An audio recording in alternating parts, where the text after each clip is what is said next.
Boom. Boom. Boom. All right, we're gonna. Oh. We're gonna grab a hold of this here in a second and give you a couple minutes to funnel on in. I got my new glasses, by the way, guys. So we have functional glasses again. Ones that aren't just gonna pop our face. Mark was first. Here's Josh right behind him. What's up? What's up? How y'all doing? Mermaid, let's go. All right, let's warm up.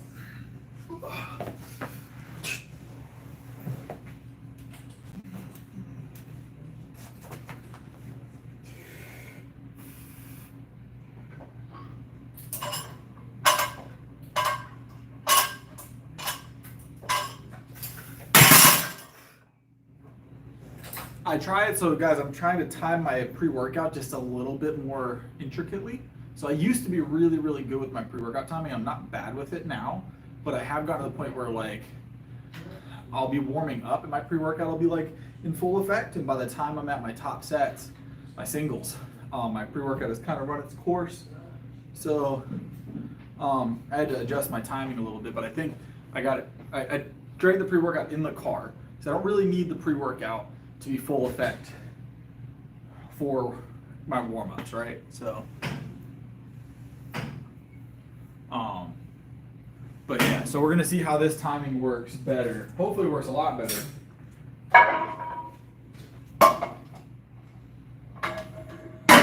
Is what I feel like my energy levels have been spiking during the time that I'm curling.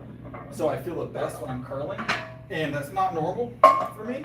I mean, I'm feeling good for curls, don't get me wrong, but I feel like my energy levels have been at the top for curling.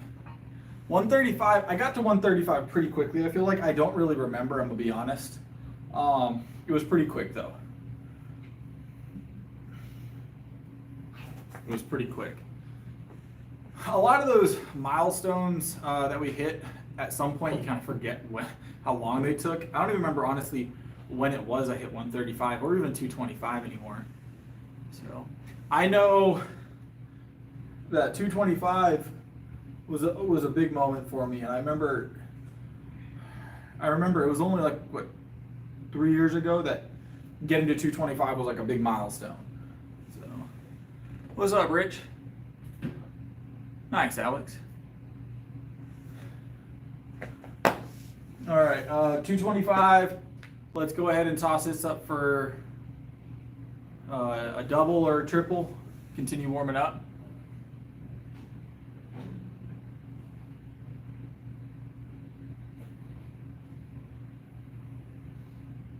Nice action, nice. I don't know how Bryn's doing. I'm sure Bryn's doing well. I'm sure she's probably just busy, guys.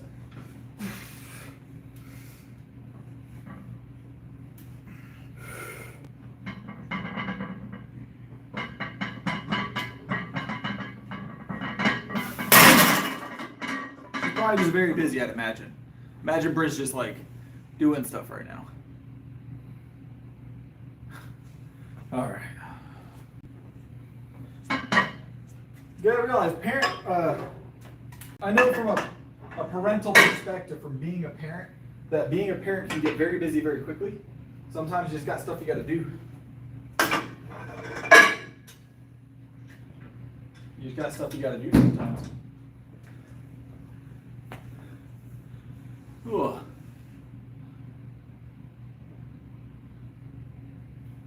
Yeah, so that video, if you guys saw the video of kind of how I progressed that I posted recently, it was like 50 seconds long, but it showed you like a collaboration of all my photos leading up to now. It was a awesome time getting to where I am now. I had a lot of fun doing it. That video is very important to me. So I actually have redone that video probably 4 or 5 times over the last year, trying to get it right, and I never felt like it was the right time to post it, because I don't ever feel like I'm not done, obviously, so I feel like I always can do a little bit more before I do that video, right? So I was like, all right, we'll do one now, and we'll do it again next year, and we'll continue to add to the progression, right? So, but I always wanted to be you know, always getting better. So it never felt like the right time. Never felt like the right time. But I feel like a 5-year, like 5 years in is a good time frame for the first update, right?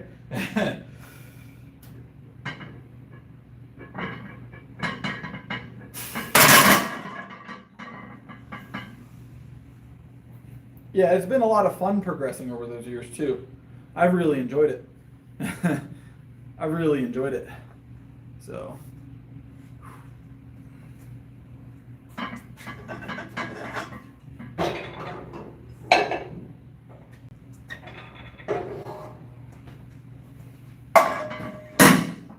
Let me grab another plate, guys.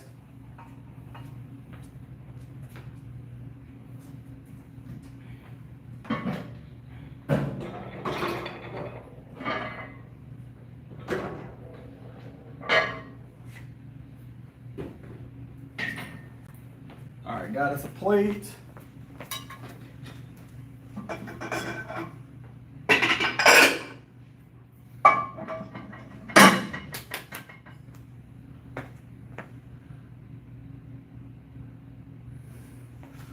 What we got going on? Hold on.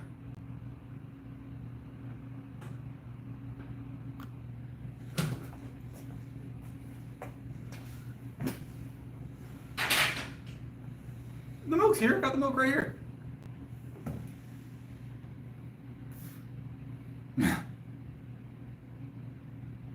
No, we're doing good. I've had virtually no injuries to this point. I've had pretty much no injuries. So over 5 years, increasing my SBD 5 years ago, if I had to guess, which it would be a guess, I'd say my squat bench deadlift 5 years ago was probably sub 400 pounds. I probably couldn't have squatted 135 and deadlifted 135 easily. And bench was 75, so I'd say sub 400 on SBD 5 years ago. So obviously from less than 400 to over 1,200 now in 5 years. So.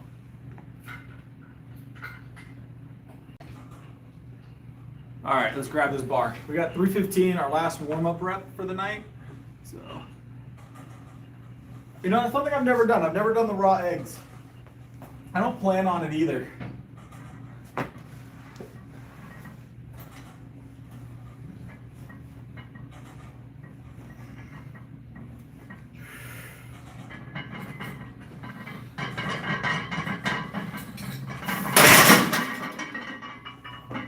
Nice 315 single.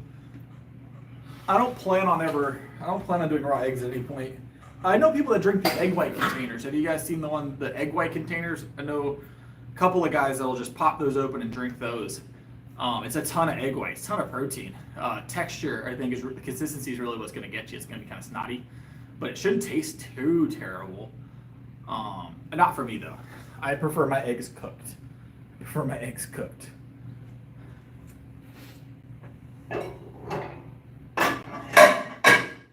So that's more weight.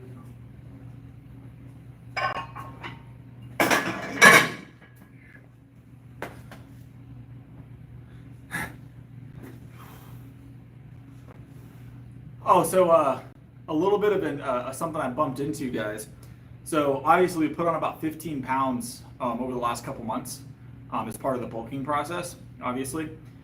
My ring that I normally wear, my wedding band, got too tight to take off and on without causing like swelling on my finger. So I had to increase the size of my wedding band. I was like, this is gonna get bad if I don't do it soon. So I went and got a size up. I've had that same wedding band for, what's that, 10 years now? 10 years now, and it was a little oversized at all times. It was always a little oversized. So the fat had to go up means the bulk is working. So, but I had the black tungsten, now I've got this one, so had to go up a size, That's when you know your bulk's working, when you have to change your ring. So, all right, we got 335 on the bar. Grab a couple sips, and we're gonna grab it.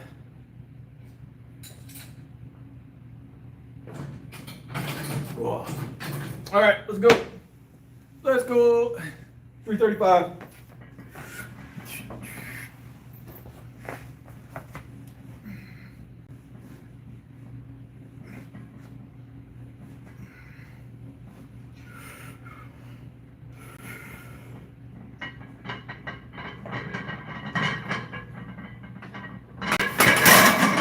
Woo! Felt good. Hold on, I think my chat's acting up. It is. My chat is acting up. Now I can see your chats. What's up, Chase?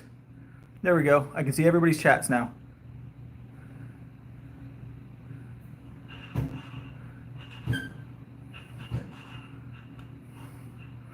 Trying to catch up. Hold on, hold on.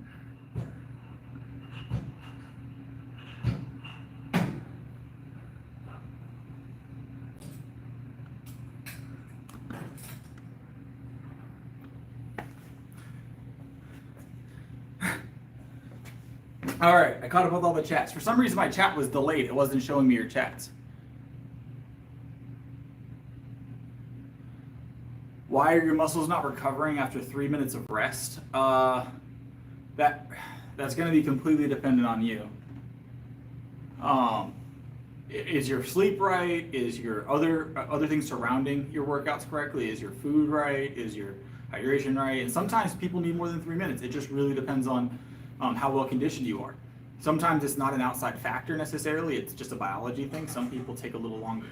So.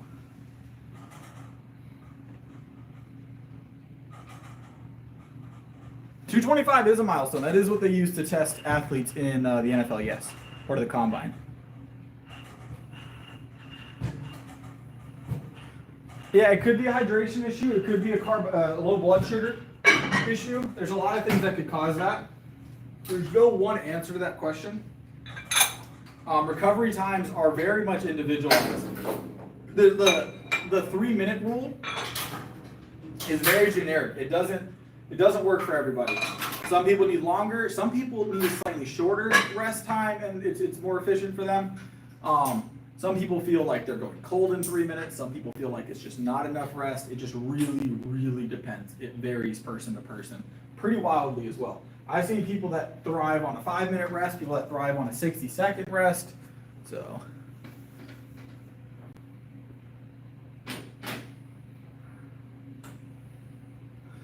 Age is a factor, it can be, yes. Rep count is a factor as well. If you're doing singles, 3 minutes for me between singles is pretty solid. Usually that's more time than I need. The longer sets, sometimes a few extra minutes couldn't hurt you, you know? 5 minute rest if you're doing a bunch of reps could be beneficial. So, height is less a factor, but I could see it maybe a little bit. Depending on the lift, I suppose.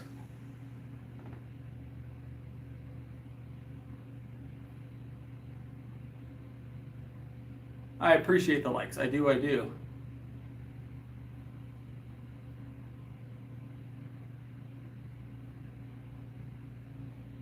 Well, Mark, so on squats, if you're a bit taller, you might need more rest time. You have more distance to travel. Believe it or not, you're not 100% incorrect. I don't know, like 80 push-ups probably in a row, I'd imagine. I know we've done over 60 on stream in a row. So, in 60 seconds actually.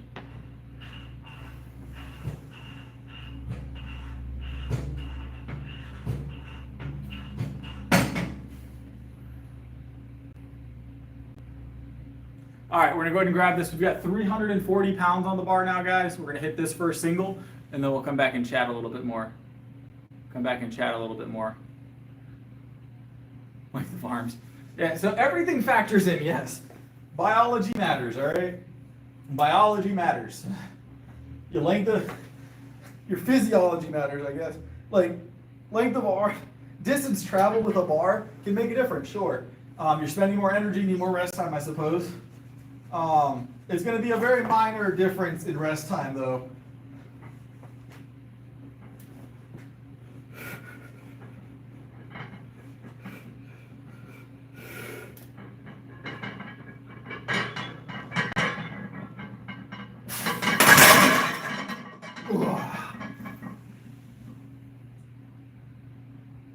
Push-ups are not better than bench, no. Not in my opinion.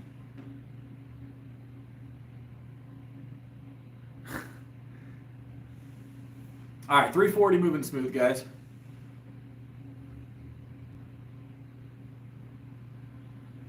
Yeah, you can have as many variations of push-ups. You know, push-ups are a great calisthenic, right? But push-ups are only going to take you so far. Only going to take you so far.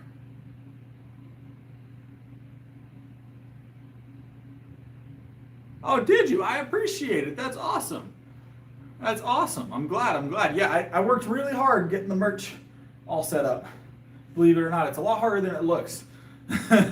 I love those shirts that I just did. I love the shirts that I just did, actually. I appreciate it. I appreciate the support. I don't want to ever release a piece of merch that I wouldn't personally own, you know what I'm saying? So.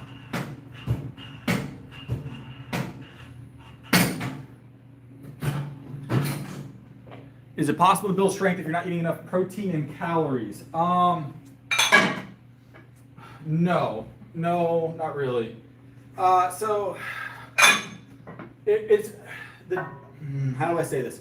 So protein and calories are always going to be a factor on building strength, right? Enough depends on what you're trying to accomplish, right? If you're trying to just slowly build, that enough might be lower than what, you know, would be considered enough to most people when they tell you to start strength training. This is how much you're going to need, right? Because I eat 5,000 calories and eat 300 grams of protein a day. That's my enough, right? But if I cut that to 200 grams of protein, and I cut it to, or say 250 grams of protein, and I cut it to 3,000 or 3,500 calories, I would still build strength. I would just do it slower than I'm currently doing it. But there is a threshold. So when you get to a certain point, the threshold, I see that super chat. I'm going to come and say hello. Hold on. Ugh, I have bad eyes. You guys, what's up? Appreciate it, rich guy. Appreciate the support. Appreciate the support. There is a threshold. There's a certain point where you don't have enough protein or enough calories to support building muscle.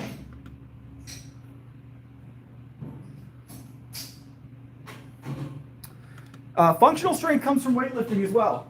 So I've heard that before that,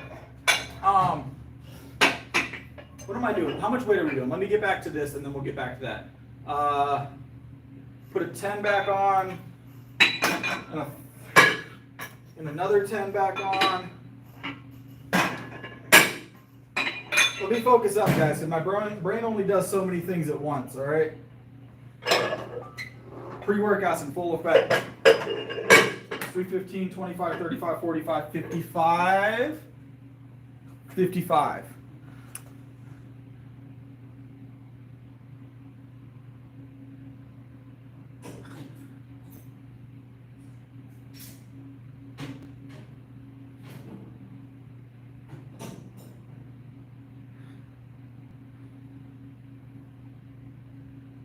Some days, so why you can be weaker on some days and some days not. Usually I would say 9 times out of 10, all those people I've trained strength-wise, strength clients, it's always a sleep issue typically, or your timing on your food is off. Those are gonna be your 2 biggest things if it's like a day-to-day thing. Make sure your food is fine. Next time you feel amazing on the bench, remember what you did that day. Okay, I hit all my numbers, I felt great. When did I eat? What did I eat? When did I wake up? When did I go to sleep? Repeat that process. Find a way to repeat that process, because that's your body telling you this is what works for us. Your body will tell you everything you need to know about your lifting, right? It'll tell you when you lift the best, how you lift the best, with what foods you lift the best. That is the best way to do it. Calisthenics. So calisthenics, I've heard the argument that calisthenics are good for functional strength. Everything is functional. I don't care if you're doing a cable machine every day. You are building functional strength. Strength is functional in general. It's just, are you training specifically for a functional activity? If every day I go to work and I want to be better at moving a heavy box to the top shelf, then I need to train my shoulders, and I need to train my triceps and my chest. I need to train my pushing muscles, right? That's functional training. Bench press would be functional training. Shoulder press would be functional training. But so would a shoulder press machine, you know, just as much as a push-up. Those are all going to help towards that. It's just some are going to do it faster than others, right?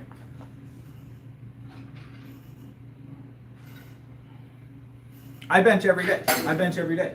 So, and I would say I'm functionally pretty strong. So,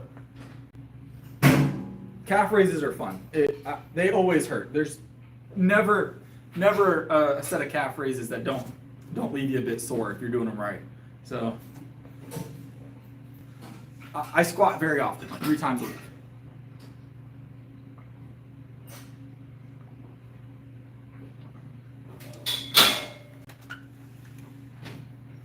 I bench 6 days a week. All right, we got tree 55 on here, guys. I'm gonna grab a spotter for this real quick. So the only time I do abs are just like added into my normal routine. So other compound movements work my abdominals. So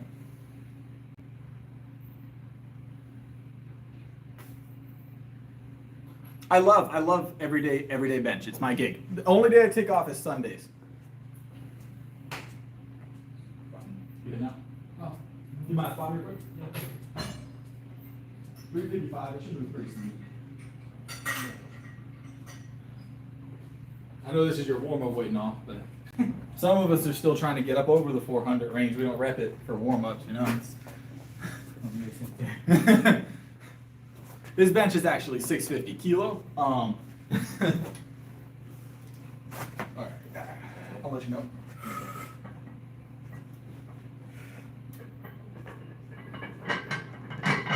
Oh. Whew, appreciate it. Whew. Moving smooth, guys. Maybe, Robert, maybe. That didn't move too bad. Oh, I still feel like we're getting warmed up. Get my steps in 10K a day. 370 might be in the cards today, Robert. It might be. That didn't feel terrible, but it didn't feel amazing. 355, obviously 10 pounds under PR. I don't ever take a week off. That is not my PR. PR is 365 at the moment.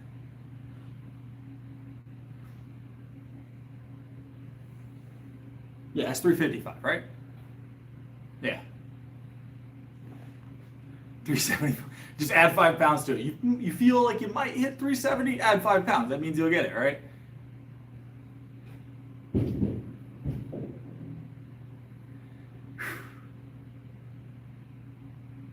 You feel I have 375 today? We might attempt a 370 here in just a couple of minutes. Give me a couple minutes of rest, we'll chat, and then we might attempt a 370, all right? I'll tell you guys, it's the last couple of weeks, the lifts haven't necessarily slowed down, but I have felt more tired. But I think that's with all the extra stuff I've been doing for the summer. Obviously, the summer heat in South Carolina beats you down, so.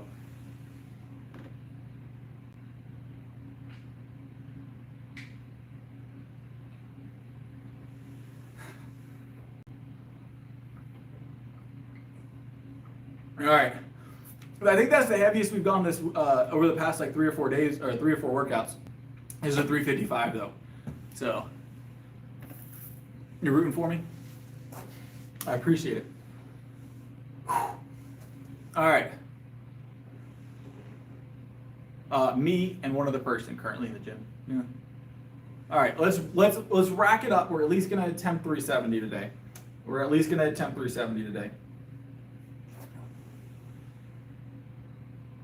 Hey, Bryn, what's up?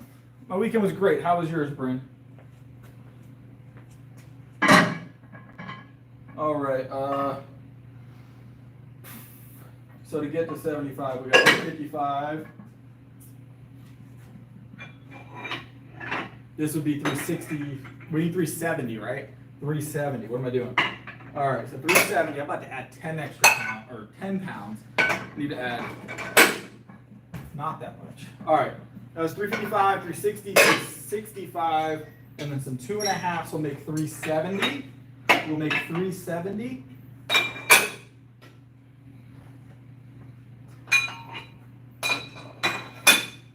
All right.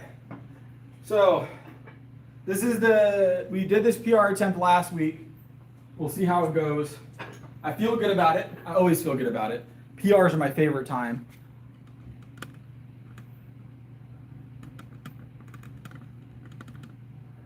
My bench press is 365 at the moment. This is 370. So this is about 5 pounds on my PR. So this will be about a 5 pound add to my PR. This fought us last week. But we're gonna go for it today. So breathe. I am breathing, definitely breathe. I breathe all the time. I think we'll be all right, Brandon. I'm gonna grab my spotter here in about 30 seconds. Don't breathe.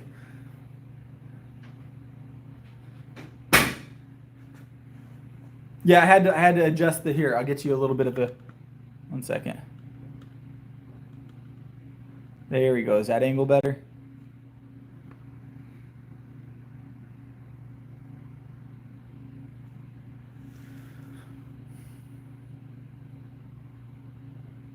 I don't know what my first overhead press was. I didn't start doing overhead press till a little bit later in my programming, to be honest.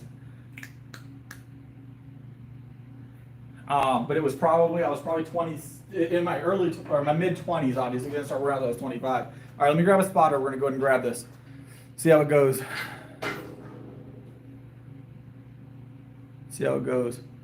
No handstand push-ups. No.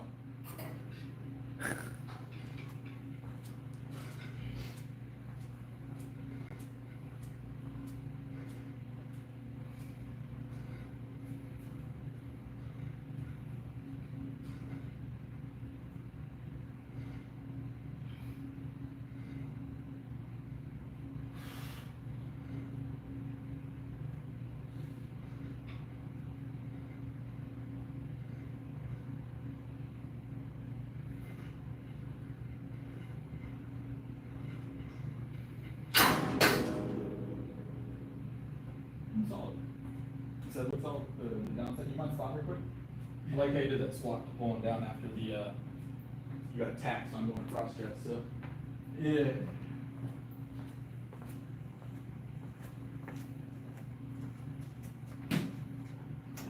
At least trying to throw in a little finisher. Yeah. Burn it out a bit. Some portions or something. Mm-hmm. What you going for? One. One rep is the plan. It's 370. I think you were the one that spotted me for 365 the other day. I think so. My first one. It might have been a few weeks ago. Yeah, it was like 2 weeks ago. I attempted this last week and it didn't move. This week it should move though. I talked to Gravity. You didn't have an agreement. So, all right, guys. 370 PR attempt. 5 pound PR. Let's see what we get done.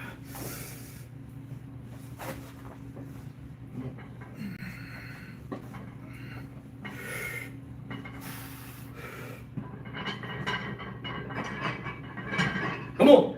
Come on! Damn it! That's good though, bro. Yeah, not quite good enough. I'll get it though. I'll get it. I hate getting stuck at 90. Stuck at 90. I just gotta break that elbow. That's all it is. As soon as the elbows break, I'll be all right. Get a little leverage. That was clean at first though. Yeah. That was good. I should even be clean at the end too. I appreciate you. Yeah. We're getting there.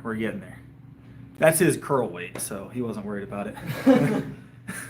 What are you climbing to? You're like doing like a competition or? Well, I've got my next meet in August. I Yeah, need to number? be by August. I need to be like closing in on 400. Is the goal. At least 400 by August.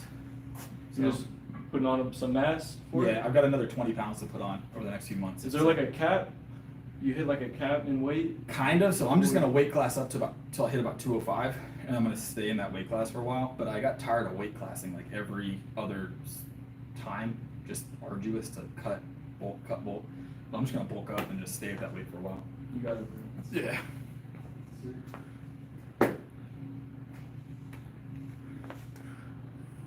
Oh, we're close. We will get it. I think it's a mental thing, honestly. I think it's just a mental thing. I'll watch back the video. When I bench PRs, I zone out. So I don't even know where I was at. Quadruplets, right, Bryn? Quadruplets is what I heard. I know, I'm right there. It's gonna move very soon. And it felt great actually coming down to the chest. So It felt great coming to the chest. I felt the stop definitely was a tricep. So we're gonna have to go a little heavier on our triceps from now on. Maybe add in some other tricep movements. I think that's how we're gonna break this barrier. So.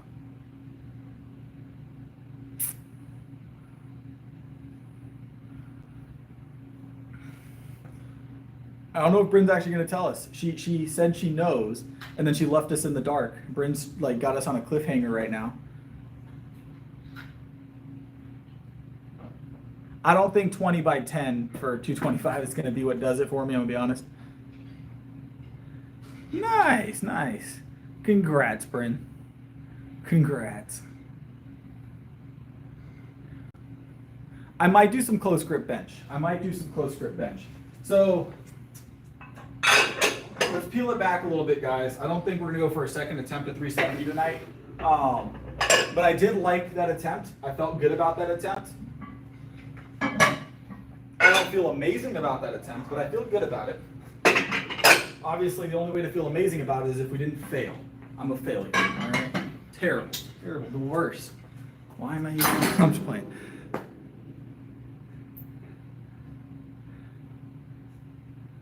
$365 is my current PR. That was a 370 attempt. We didn't quite get it. We will, though. We'll get it very soon. I can feel it in my bones and everything else right now.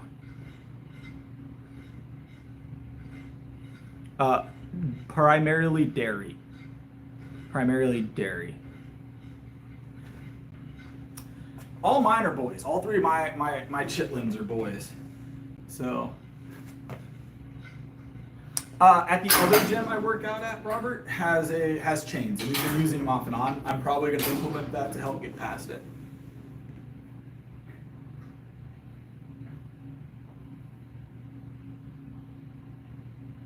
Once in a blue moon, we might throw in some skull crushers because that would help with what we're running into right now. So there will be some more heavier tricep or some more tricep work being implemented here soon.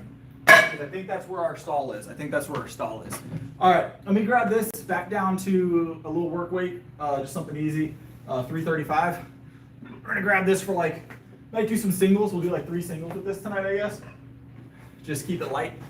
And then maybe we just need to start doing heavier singles again, because I've been at 315 singles for like a month now. So maybe the 315s just aren't enough for our working weight anymore. Maybe I need to increase my working weight.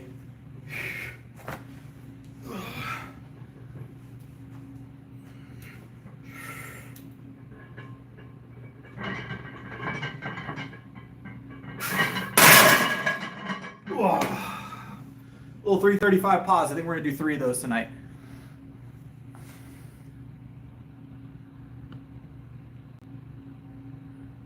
If it makes me feel better, I still have abs. It does. It does make me feel better, but not quite as much as 370 would have. No, this is easy weight, Kevin. Easy weight. If you put safeties on the bench, it ruins the adrenaline rush, all right?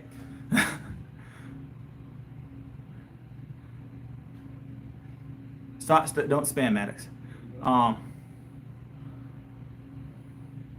I train arms 6 days a week, Brooklyn. 6 days a week I train arms.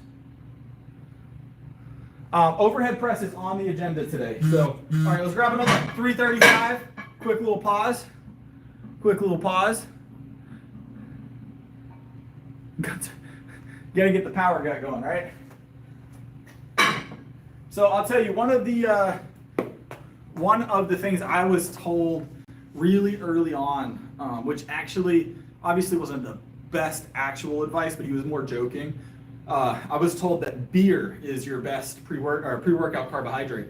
He was joking, half, but I don't drink, so it doesn't help me at all. All right, I've been lifting for 5 years.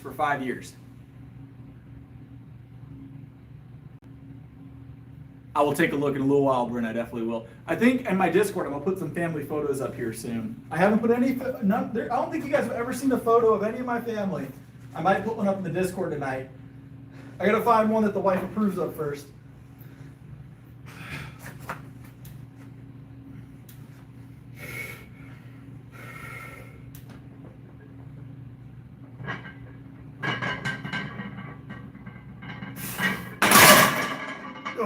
Second single, pause, 335. I probably shouldn't have paused the second one. Considering that's my meet PR, which is a paused PR, obviously. In meet, you pause, you wait for calls. That's my meet PR, if I'm not mistaken, 335. Obviously 365 in the gym, but very different in competition. So,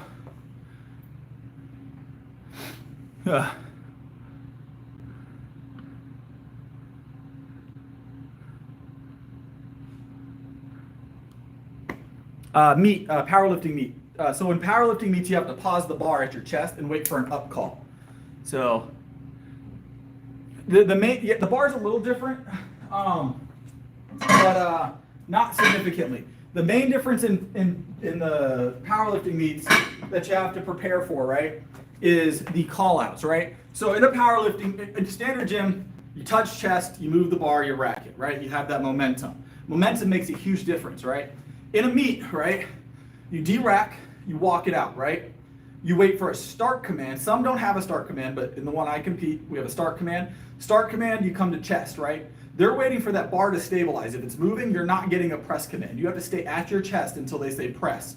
You touch your chest, and they'll go press. And then you have to start from a dead stop. That means when you're here, you have to go straight out. You cannot sink. So sinking is when you drag it in and heave it out, right? So once you touch and you're stopped, as soon as he says press, you have to go from where you're at. If you dip, it's a failed lift.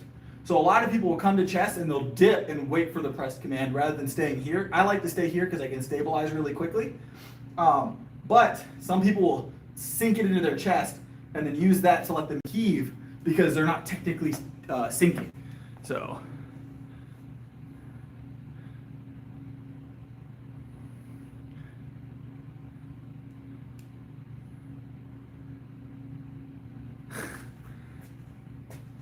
But, you know, static holds are good if you're looking to working on bar path stabilization. But I used to do static holds. I don't do anything over sets of 7. I see someone's asking about heavier, like longer sets. I don't do anything over 7. We're powerlifting specific here. So.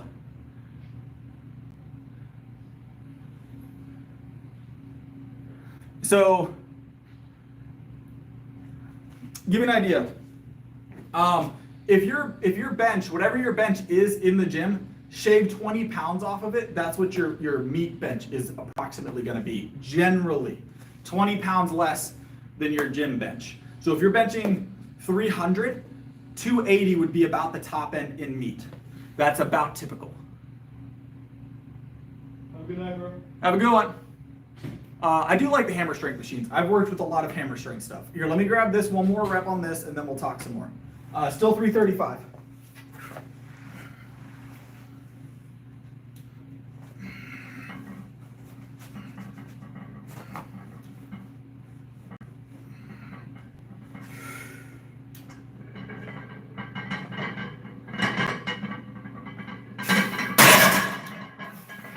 Woo-wee!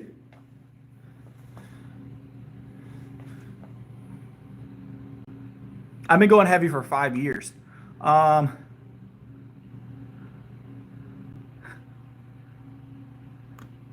5 years.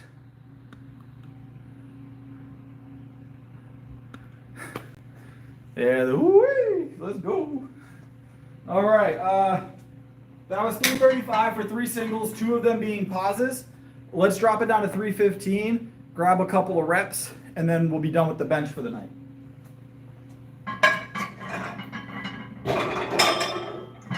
I think that's going to be a big item, though. I think that's going to help us cross that 370. So I think that's going to help us break that 370. Most definite. All right. I'm going to say that the pre-workout that I took tonight does not feel nearly as strong as the stuff I've been taking. So.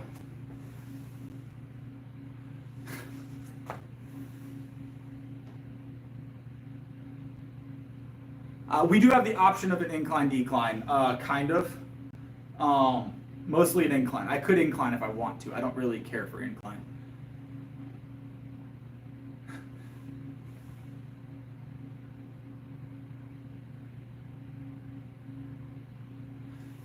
I don't qualify as a ginger, guys. I don't believe I qualify as a ginger.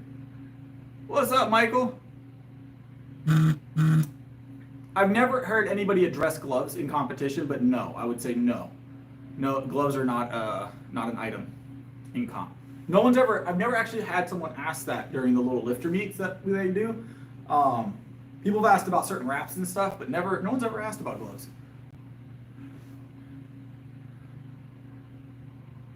So yes, Kevin, so give you an idea, when I was competing in the 75 kilo class, I had very, very little competition at any point in time. When people did sign up for that weight class, it was generally, lighter benches. They usually were deadlift or squat specialists. Those are usually the lighter guys are going to be deadlift or squat specialists. But I was always a bench specialist. So I had an easy time in the 75 kilo class, but I kind of want to compete at a heavier weight. So I'm going up. It's great getting handed gold medals for, showing up essentially, but it's one of those things, and I've competed against some strong guys, don't get me wrong. But it's a matter of like, I wanted heavier lift competition. You know what I'm saying? It makes sense. So, all right, let me grab this. We've got 315 on here, just some easy weight, just our drop sets. So.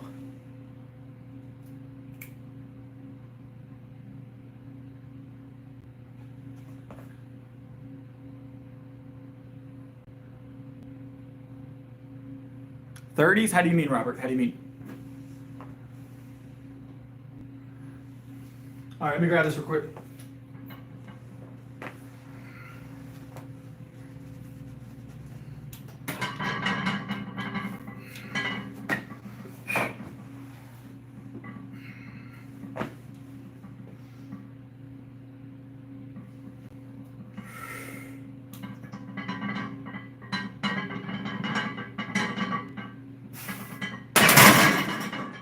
A little Larson pause.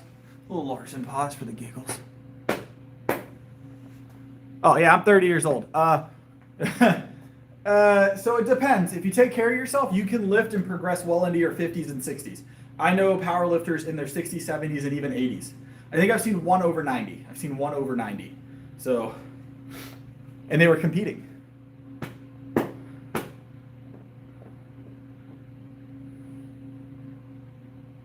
I tighten the jars up at the house, so she has to ask me to open the jars. If you guys want like top tier marriage tip, right?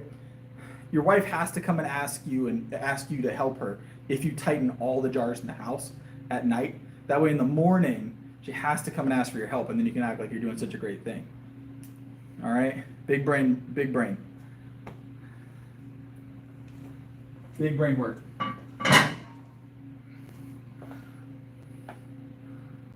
No, I'm natural.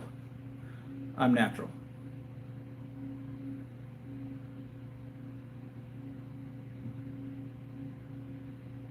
Blocks of cheese. Hey! What's up? You know what? I haven't been eating as many bricks of cheese recently. Mostly liquid dairy. What's up? What's up?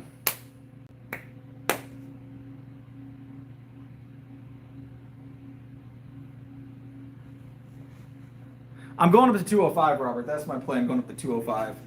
So.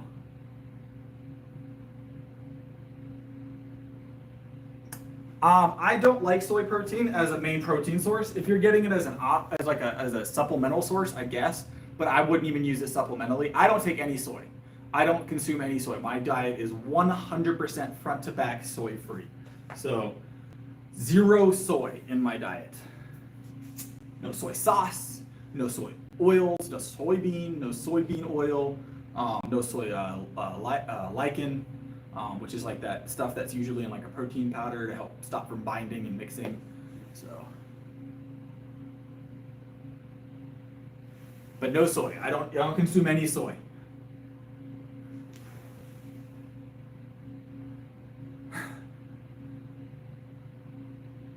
No, I don't eat sushi.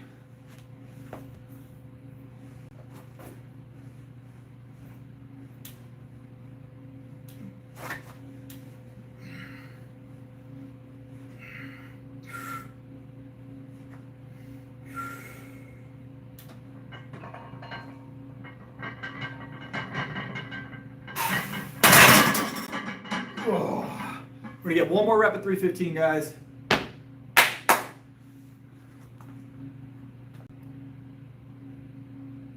I just, so this is what's the best way to say this? So this is more debated than I think it should be. I don't think soy is a great source of protein personally. I do realize it's a complete source of protein, but I don't. Plant-based proteins typically aren't as good sources, even when they're complete, as meat protein, dairy protein. I also don't like some of the things that come along with a lot of those things, as well as especially the soy. But it's a debated topic whether or not soy is bad for you in any way, shape, or form, because it's a very big no-no. People don't like it when you talk about soy in a bad light for some reason. I don't like soy. I don't consume it. That's a personal choice. I can't make a dietary recommendation to you, but I can tell you right now that I saw a significant change in my overall health and my gains when I removed soy from my diet. I saw there is a correlation with it. There was a correlation in my world. Okay, soy removed, health better, gains more for me. For you, maybe not.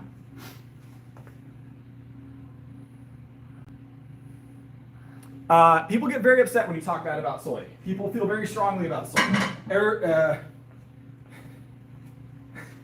I don't understand it. I don't understand it because it's like any other dietary preference. But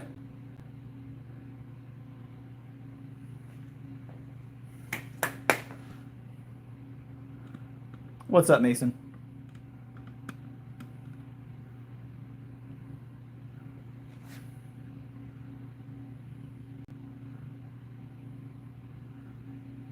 I'll tell you right now, I want you to go look at your vegetarian or your vegan lifters, and I'm not saying that none of them are big. Some of them get big.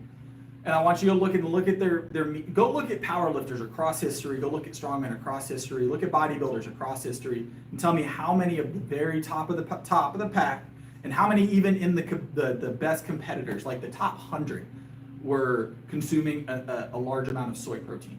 Right? It's going to be near zero, and I would be willing to bet on. I don't bet. I don't gamble, but I'd be willing to say that is most likely the truth. That very few of them have soy as a heavy dietary item. So, especially soy protein.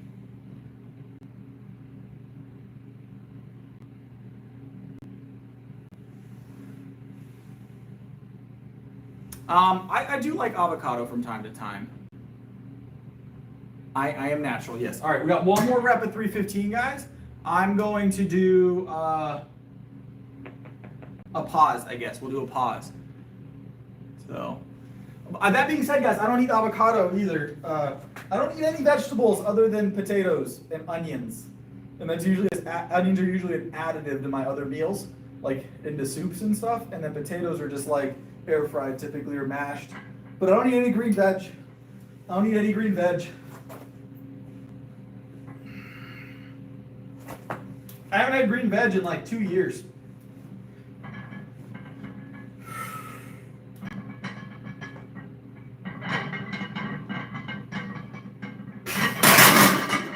Well, I've had carbohydrates, mind you, but I've had no green veg in 2 years that I can think of offhand. Maybe by accident.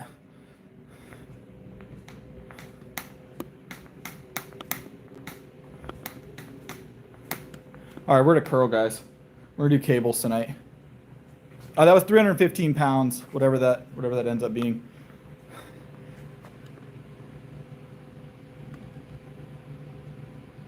That was our drop sets, drop singles.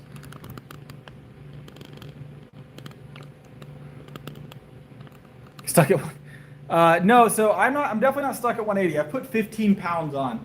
180 is a new weight for me. This is, I think, the heaviest I've ever been.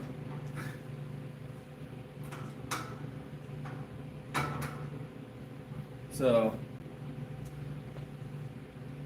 or are you talking about bench? Is that kilos or bench? Is that what you mean?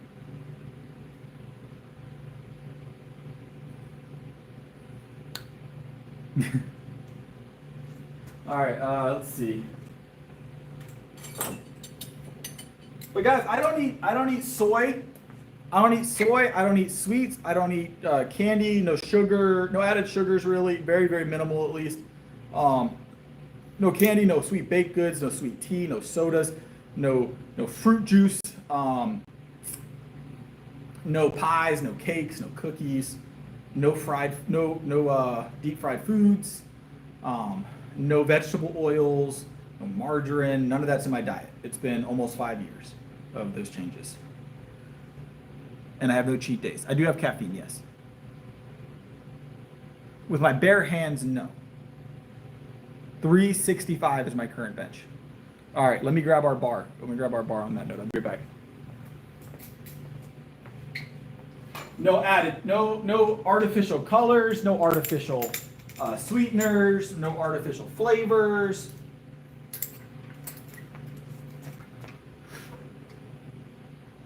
I'm still putting on weight pretty steadily, actually. Right now is the most I've been putting on, Michael.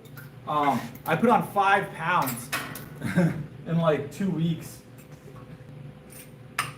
Mind you, it's a lean bulk, so we expect it to take some time, right?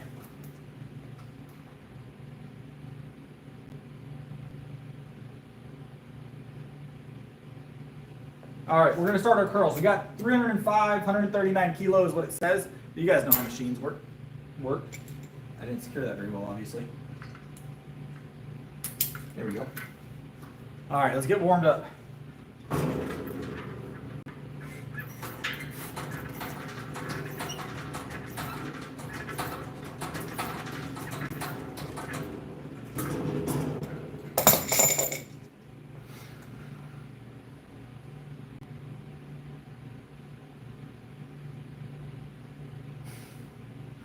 July Beach. It's already hot here. Like in this gym right now, it's 74 degrees.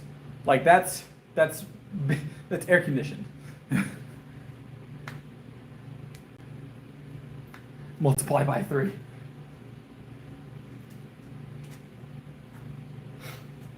Yeah, if only that was the truth, right? If only that was the truth. All right, another quick set of 7.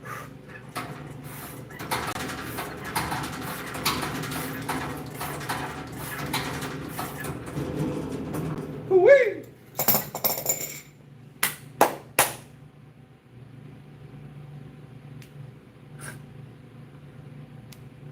You don't usually do what, random? Oh. Woo-wee!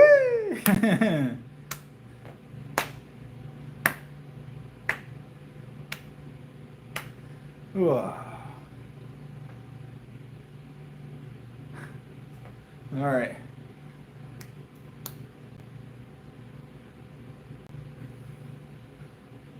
So we have heavier weights at the other gym.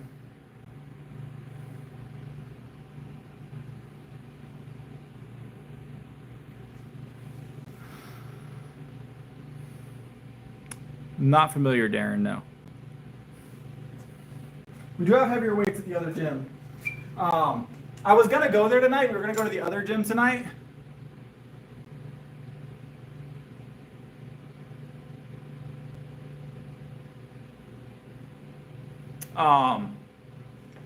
But they close at midnight. So by the time I was out the door, it was already like 10 o'clock. And it wasn't going to be enough time to get a good workout in. 2 hours or an hour and a half just ain't going to cut it. So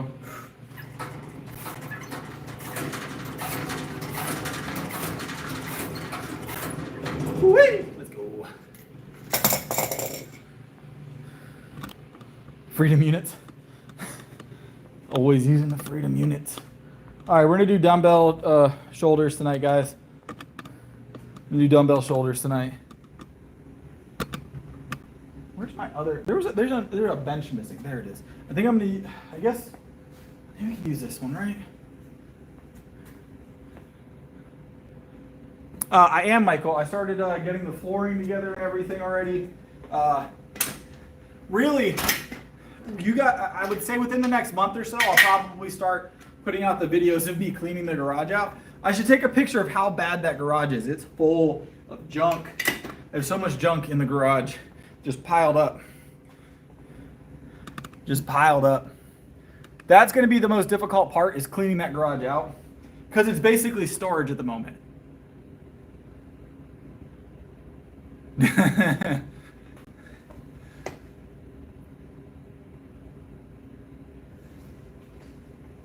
It's basically storage at the moment.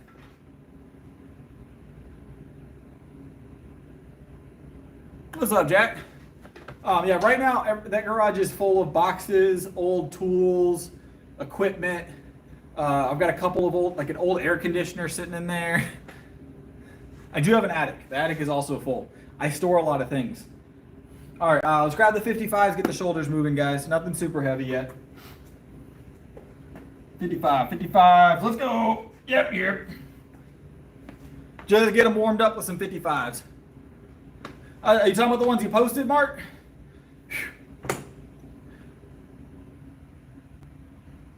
Do I have a bathroom? Yeah. Multiple. A bathroom? Yeah, I have multiple bathrooms.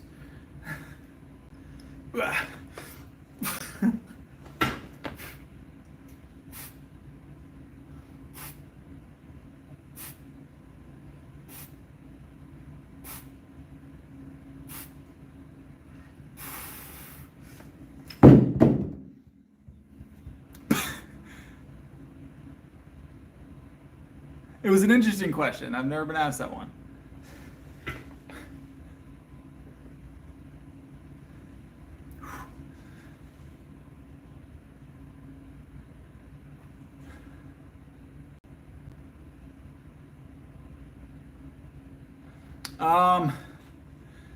I've trained someone who has had those issues in the past, but I have not personally had that injury, no.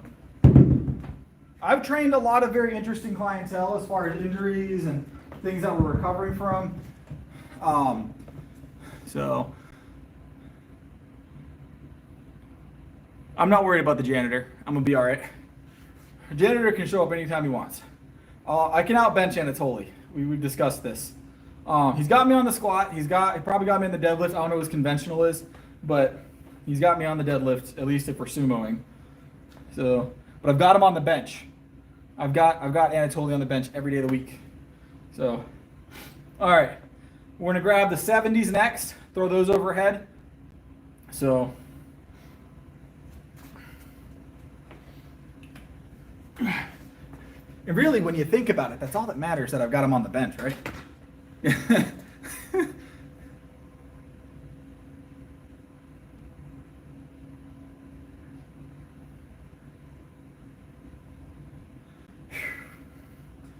All right, let's grab this. 70 pounds, let's grab it for 3.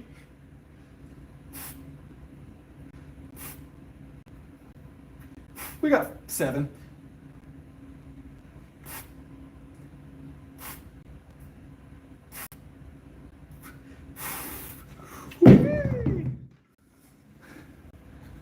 Ah.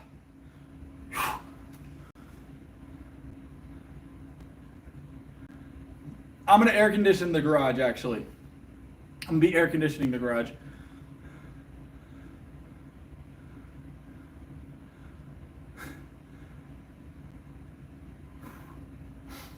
There's like a bug flying around here. My garage will be cooler than this gym is currently. So the garage build is probably going to go something along the lines of clean out video. That's going to be a whole video. And then there'll be a video of doing the floors and insulating it, putting some drywall or something up. I might do like the wood paneling. I kind of like wood paneling. And then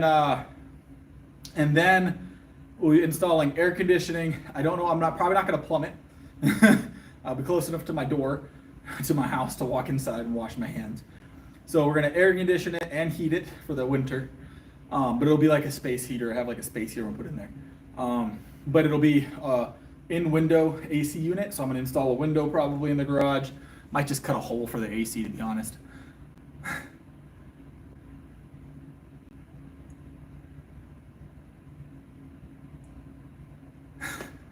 Yeah, the garage build is going to be nice when it's done. It's not a detached garage, no.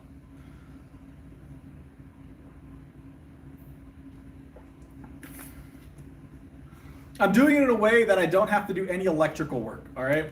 Because the thing I'm not going to do is electrical work. I can, I just don't want to. It's a lot of extra effort.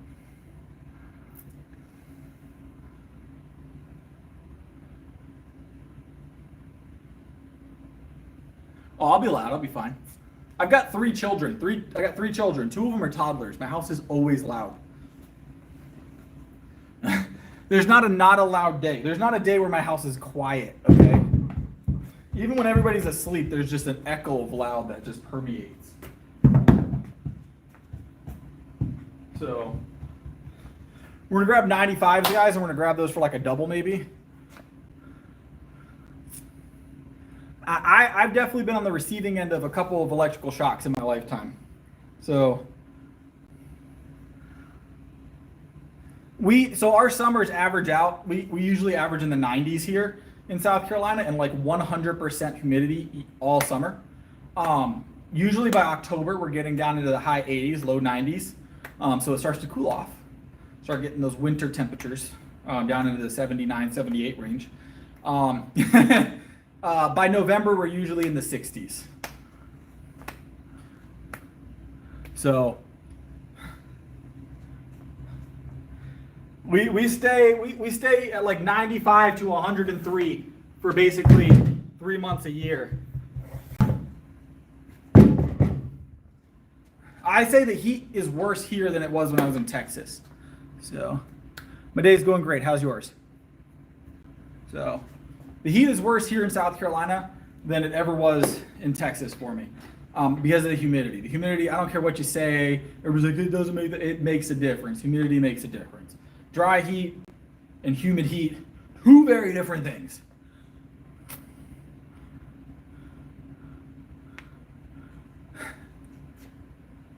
I'm world's strongest nerd. That's world's strongest nerd, Daryl. All right.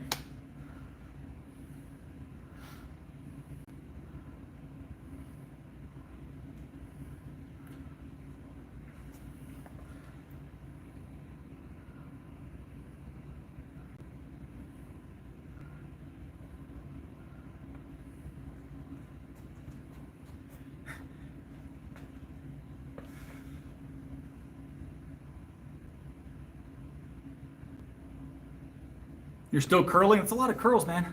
That's awesome. Quick and easy meal, I go dairy. Dairy's always going to be my go-to. All right, let's grab these 95s. We've done enough talking, time to grab the 95s.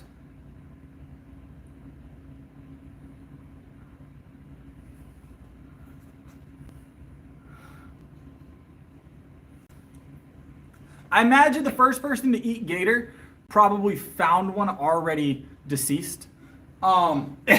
I imagine it was an opportunistic thing the first time around, right? Most likely that evolved from opportunistic to actively hunting. But I imagine the first time was definitely an opportunistic thing. I mean, maybe someone was like, you know what? I really want to eat one of those swamp puppies. So we're gonna go ahead and jump in the water. He's gonna curl forever. Oh, we got plenty of snakes, yeah. All right, let me grab this other 95. Yep. Oh, I got lint on my shirt. Gym lint, guys. It's the worst kind of lint.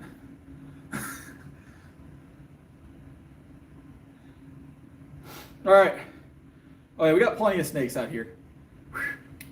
All right. 95s overhead, double, triple. We'll see how many goes. We'll see how many goes. Yep, let's go.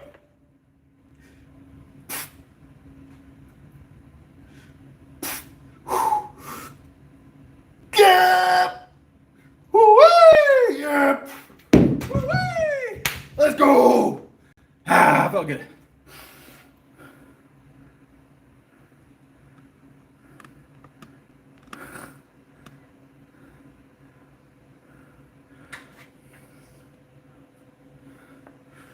Felt good, guys.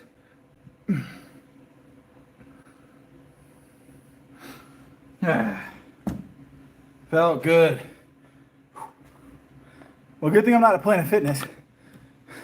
Look, I've been actively trying to set off the lunk alarm at Planet Fitness every time I go there for like the last few years. For some reason, they just won't do it. I don't know if I'm just not making enough noise.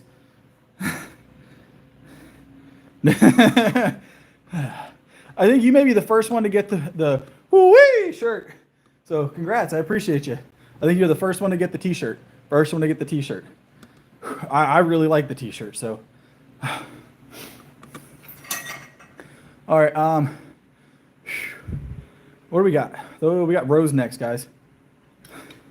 It is employee activated. So I looked it up because I wanted to know why I wasn't special enough to have the lunk alarm turned on. I was like, man, am I just not like not loud enough? Like, what am I doing wrong? And it turns out that they have like a policy of not turning it on now. Like they got a lot of flack for it. So they stopped turning the lunk alarm on, is what I found out. So it's rare. I forgot my things. We'll bring you with me. I forgot my handles. It's rare to have it turned on anymore, I found out.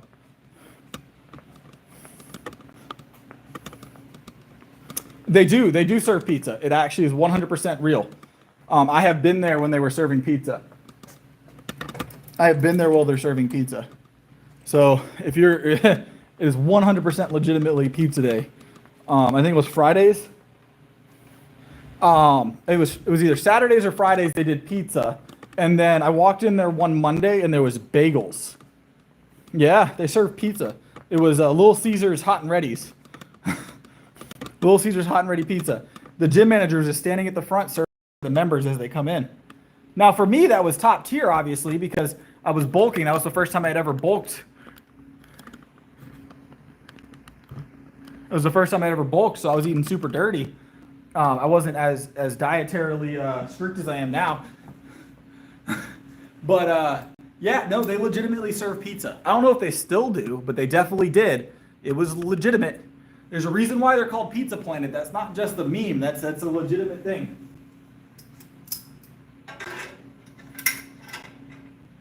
And here's my problem with Planet Fitness as well.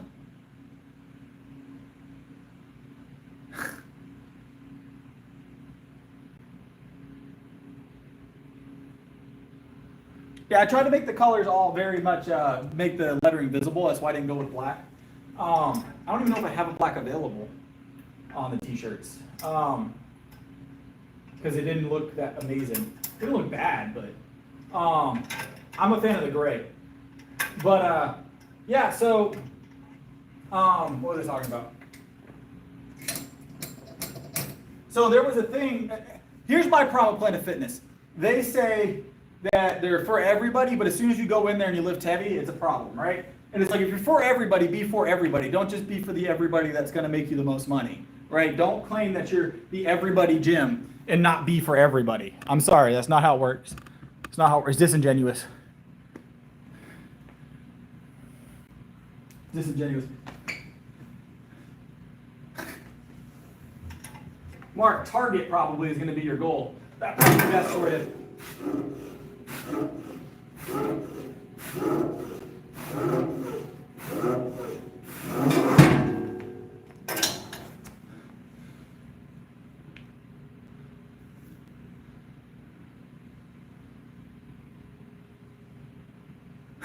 So here at Planet Fitness is like $10 still. It's like 10 or 15 bucks. So the way Planet Fitness makes their money though is you sign up and forget you have the membership. So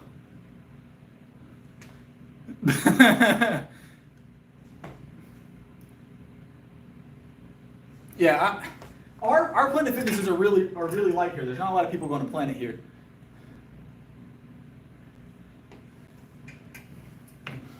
Okay. Yeah.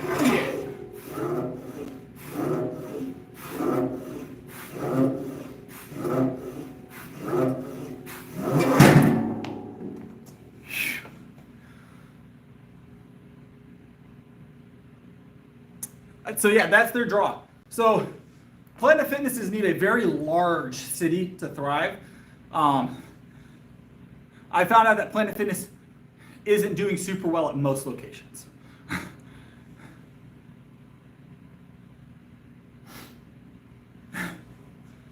Most Planet Fitness locations, what I've heard, don't do very well.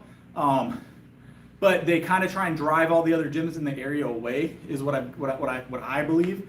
Is they come into an area that either doesn't have a lot of gym options and has enough population to support a big gym, or has all small gyms that charge like a normal gym, 30, 40 bucks. The Planet Fitness comes in, offers 10 with no enrollment fee, draws members off of these other gyms, puts the other small gyms out of business, and then eventually they end up closing because they can't support themselves on the population in that area. So it's like Walmart of gyms. They come in, chase off all the mom and pops, and destroy the local gyms, you know. So in my opinion.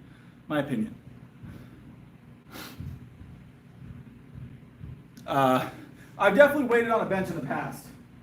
I'm not here. I've waited here usually during the day when I was working out during the day. I'd wait on a bench, but Planet Fitness, I don't think ours here have any benches.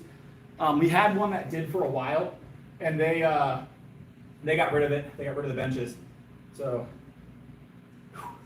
you guys should go check out the Planet Fitness video I did like a month and a half ago. I went and maxed out like 3/4 of the machines at the Planet Fitness. It was a fun time.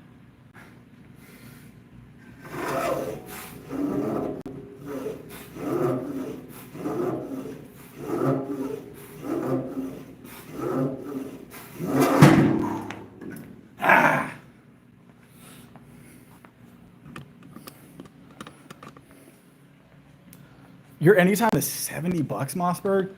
I want to say it's like 35 or 40 here. That's crazy. That's crazy. Never.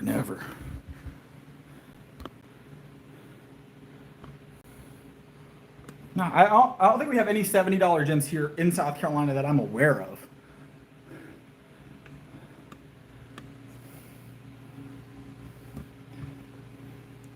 What's up, Tony? The most I've ever paid for a gym membership is $50 a month. And that's the one we just got. That's the most I've ever paid for a gym membership. That one's 50. So 100% worth it with the level of investment that's been put into the equipment. That gym that we've been going to a couple days a week, amazing equipment. So I can see the value in that gym to warrant $50 a month. So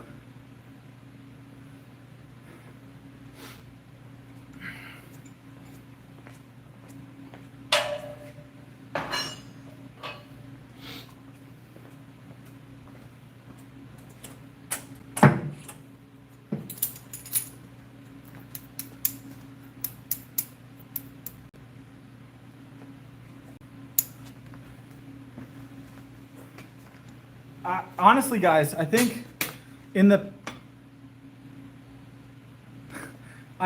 past 3 years, I haven't paid for a gym membership in a long time.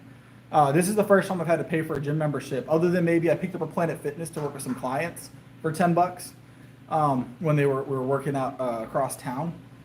But that was I wasn't working out there. But I haven't paid for a gym membership that I was actually using in 3 years. It's all been comped. But this is the first one, is that gym I just got a membership at.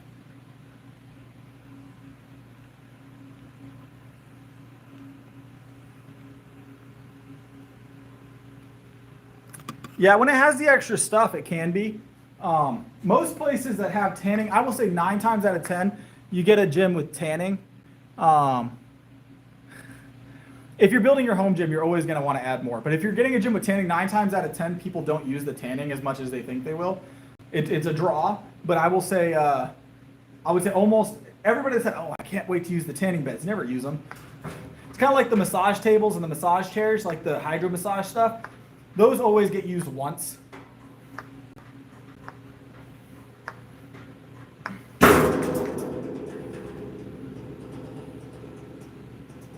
A pool is I don't swim very often.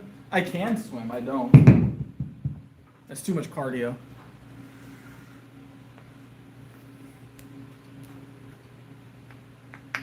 We have one gym out here that has a basketball court, one. Maybe the Y probably has one. I haven't been to the Y here. So I will say, so the one piece of gym like extra that I ever used,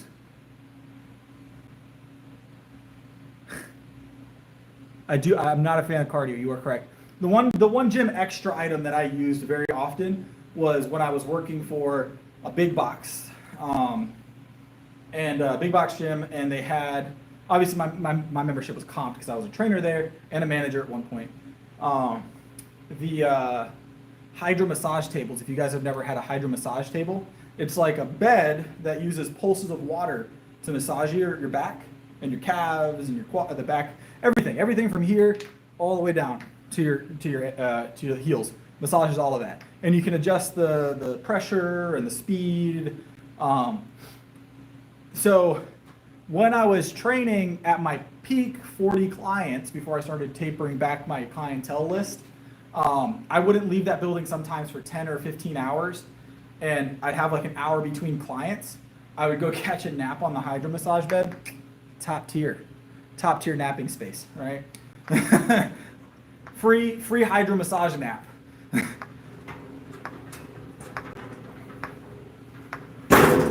I took a lot of naps on that hydro bed. Took a lot of naps on that hydro massage bed. I know not everybody gets that luxury, right?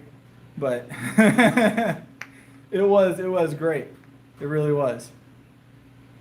Yeah, we're just playing around with it. Still curling, Alex. Good Lord. Good Lord. The massage bed was great. It was great. So it was a 10-minute massage, right? I had the code so I could turn it back on if I wanted to. Manager perks, right? But mostly when I wasn't, so obviously I wasn't on the clock while I was taking these naps. But as a trainer, you only are paid when you're training. So you go in there, I'd have like an hour between clients, an hour and a half, and I'd do a 10-minute massage on the hydro massage bed and pass out. And I'd have an alarm set for the next time my clients were, and then everybody knew what was going on. They'd like shoot you a quick phone call or something like, hey, we got someone wants to use the hydro bed, jump up, that kind of thing. So it never got in the way of anything. But I have definitely been asleep in the gym a few times.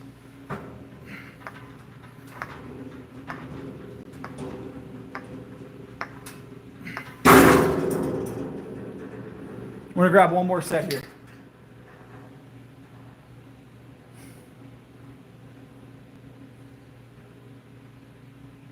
I can do 5 plates on the weighted dips currently.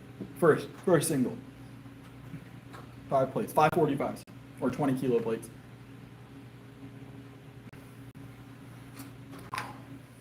We've done 5 45-pound plates on the dips. First single, mind you. Bench is 365. 365 is my bench current. 365 is my current bench press, PR.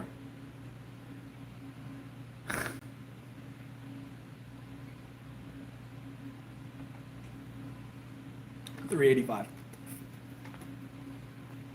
All right, let's move on. We got to do some rear delts.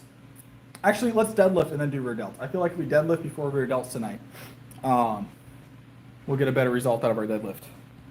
I don't do cleans, no.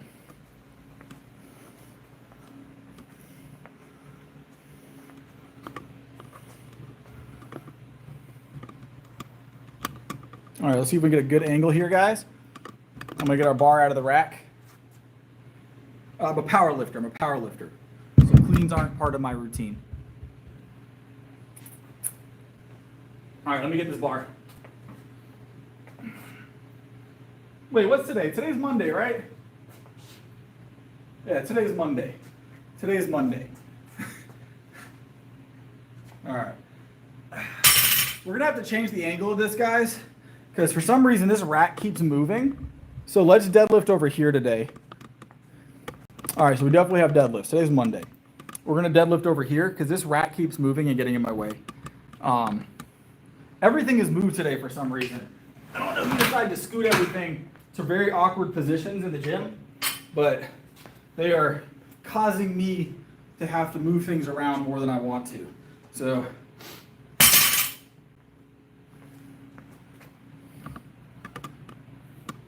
Yeah, I've been known to not know what day it is from time to time.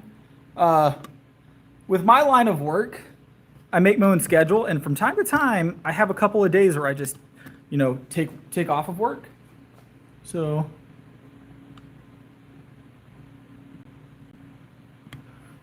weighted dips is a good exercise to increase bench. A lot of the time when it comes to bench, it's always one key area that you're missing, right? So when it comes to bench press, if you're trying to increase your bench, you got to figure out why you're missing on bench press. Like there's a formula to it, right?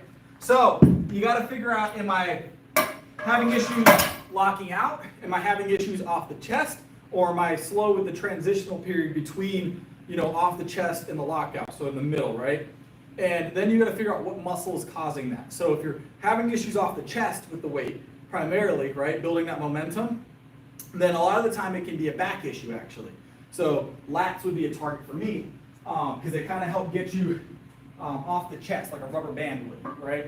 And then your midway transitioning area, so like from off the chest, from right off the chest to about where your elbows start to lock out, is primarily pectoral. So if you're having issues there, you might want to do some flies or something, really focus on the pec. And then if your issue is your lockout, then it's probably a tricep issue, right? Or maybe front shoulder. But you just got to figure out where the issue is and then train that specifically, catch it up with the rest of the muscle groups. Usually it's one of the three that's causing us the problem. Once you get that to where it needs to be, usually you'll pack a couple extra PRs in the tank before you run into that problem again.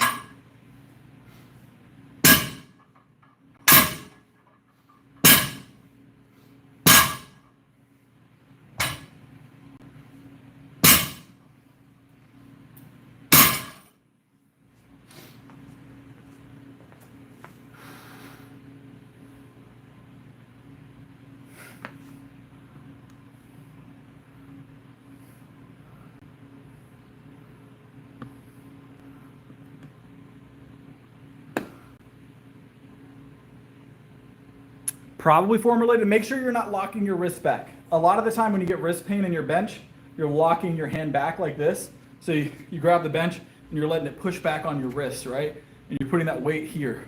So you're causing wrist issues. Make sure let it sit on top of the palm, but try and distribute that weight down the forearm, right? You don't want to lock your wrist back. Distribute it down the forearm. Be careful. Get a spotter. Practice it. That's what I would do. So,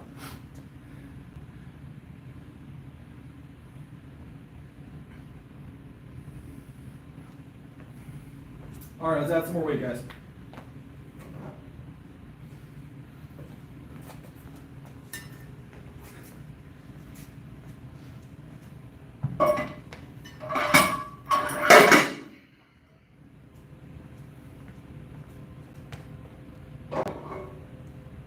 All right, 225, second warm-up set.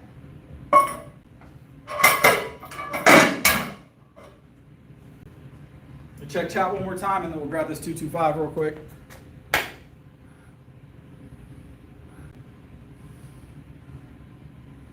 August is my next comp. So I'm gonna be honest, chest press and bench press do not correlate for the most part. Moving from a chest press machine to a bench press are two very same muscle groups for the most part, obviously, chest, triceps. But the problem you're gonna run into moving from a chest press to a bench is gonna be your bar not being stable. So you're gonna walk that bar out, right? Number one, that's gonna be difficult. But walk that bar out and you're gonna notice a lot of shuddering. Your arms are gonna shake a good bit, most likely if you haven't worked with it. Your strength moving the bar through its different positions is gonna be your issue. Honestly, I've seen people that are really strong in a chest press or even like a Smith machine bench move to a traditional bench and it drops them 100, 150 pounds from what they're moving on the other one, right? So when I moved from a Smith machine, because I started out at a Planet Fitness using a Smith machine, when I moved from a Smith machine to a bench, I lost like 70 or 80 pounds on what I thought I could bench, right? So that was a long time ago, obviously, but I had to work on building up those muscles that help me stabilize the bar during the movement, right? So, all right, let's grab this.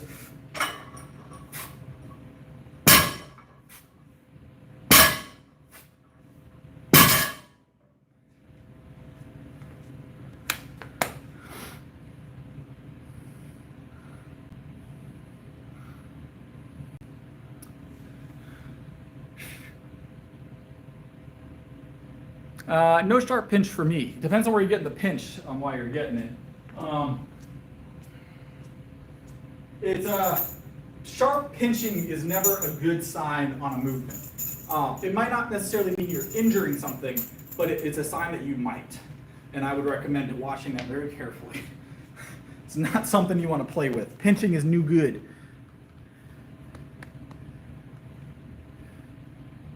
I do consider eggs a meat product, yes. Smith Machine 350, solid work. Solid work.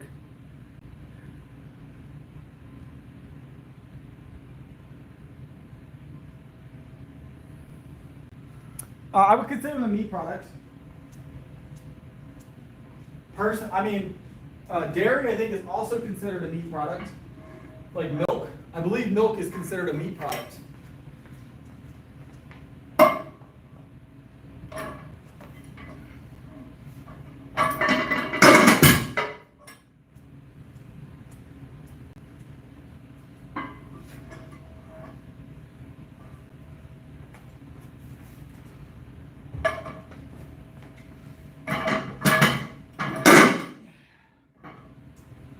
$315 single.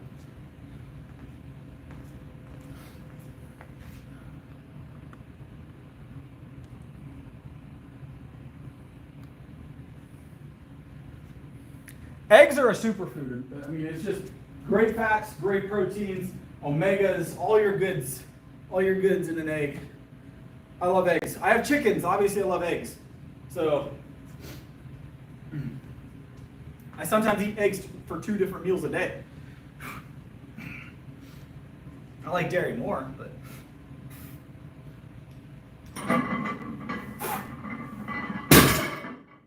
$315 moving smooth. Smooth.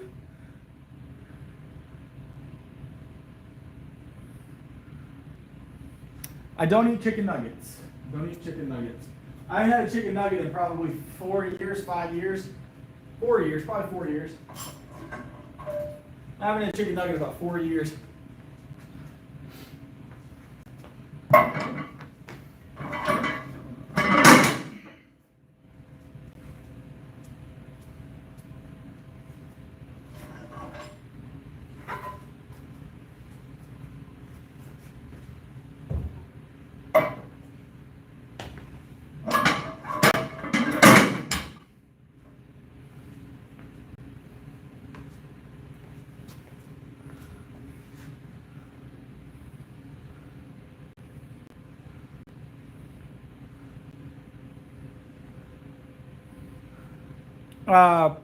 Weighted dips, I'm usually about here on weighted dips. This is about our machine here. Every machine, every gym I'm at, it's usually close in where I can lock my elbows back pretty good. So.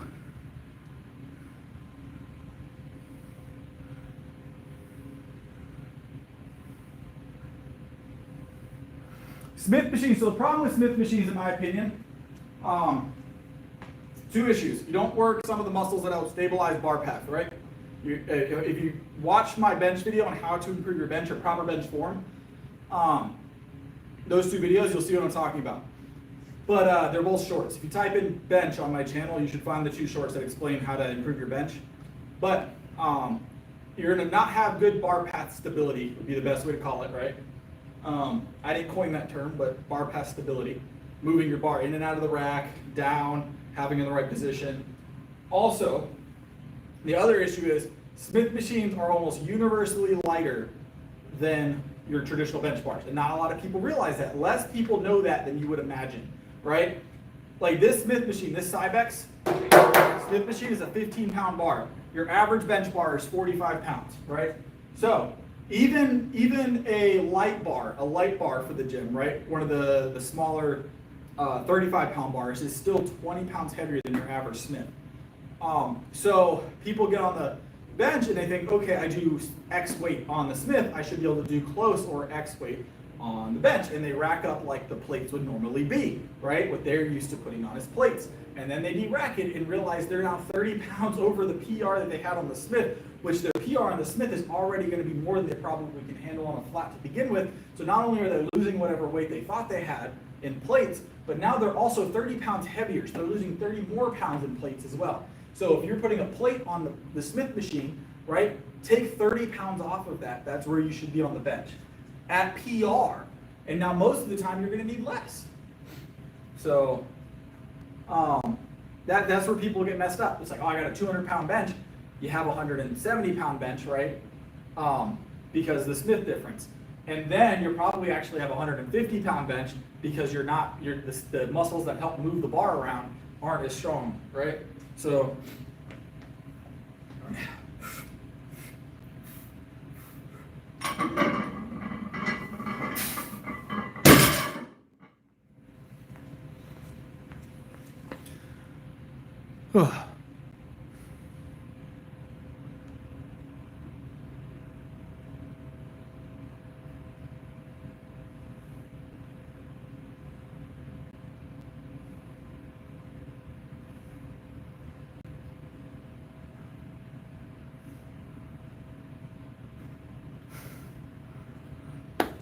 well, I'm feeling great, actually. Feeling great.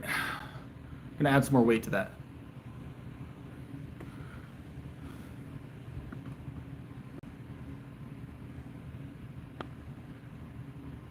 You gotta check and see what your bar weighs in at. That's gonna be your thing. Check what your bar weighs in at. So.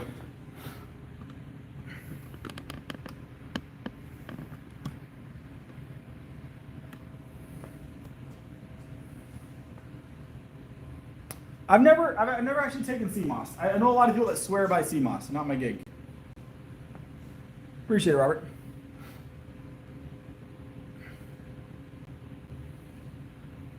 $25. So I was talking from a 15-pound bar perspective, because that's what our Smith here has, is a 15-pound bar.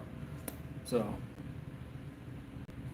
traditional free weight flat bench is always going to be preferred unless you have some kind of injury or very specific reason why you're using a Smith.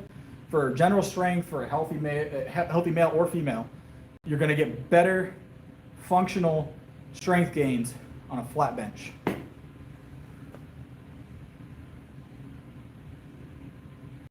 So, all right, let's think about this. What are we putting on here? Let's do climb. Let's just add 10 pounds and we'll climb 10 at a time and see how it goes tonight. You know what? I feel like if we do that, we're going to regret it.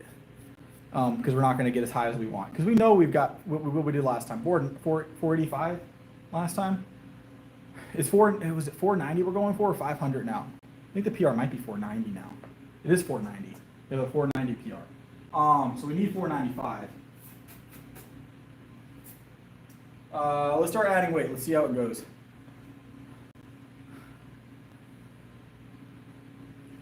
I don't recommend it.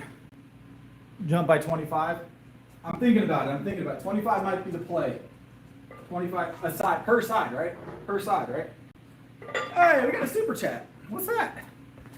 Hey, bench 225. You'll give me. You'll donate. Okay, Joe. I'm down, Joe. Let's go for it. Joe, what's the plan, Joe? What's the setup here? You tell me the setup. 225, and you'll donate. Is that what we're doing? I'll even do it beltless.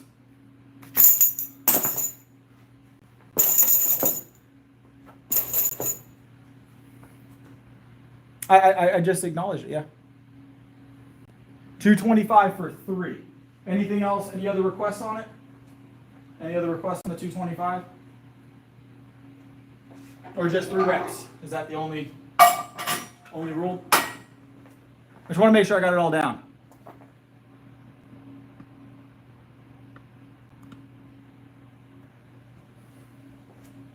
I don't want to mess up. I gotta grab some more plates, guys. All right, just 3.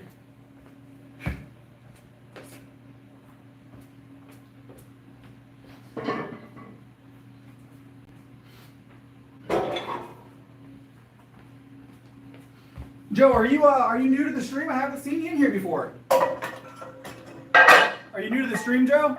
You a new viewer? First time, I imagine.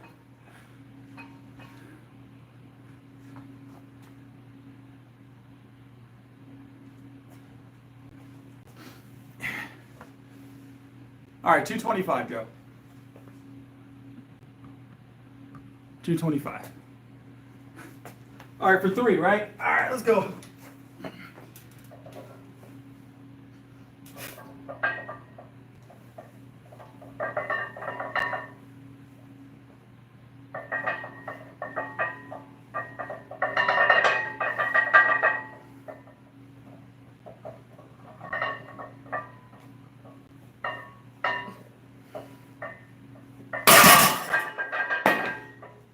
Whee!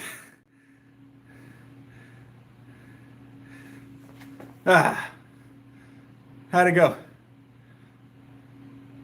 Does that count? I appreciate it, Joe. I appreciate it.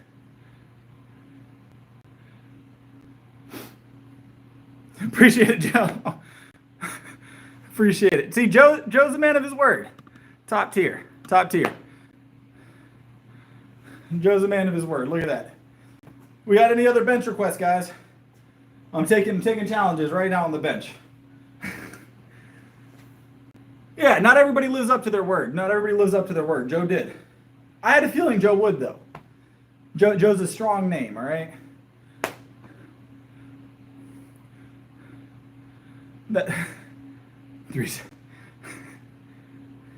We're not doing one arm, rich guy. We're not doing one arm. 350. Bench challenges. What's the bet here? What's the bet here? 350 for what?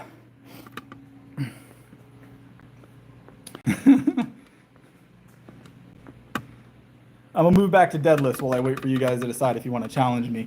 I'll take super chat challenges on the bench all night. All right, all night. Super chat challenges on the bench. I've got y'all all night.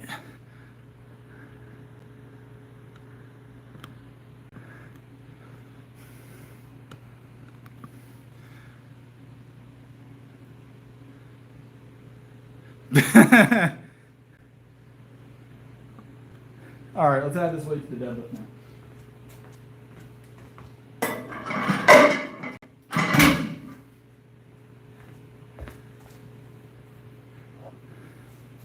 I appreciate you for being a man of your word, Joe. Man of your word, Joe.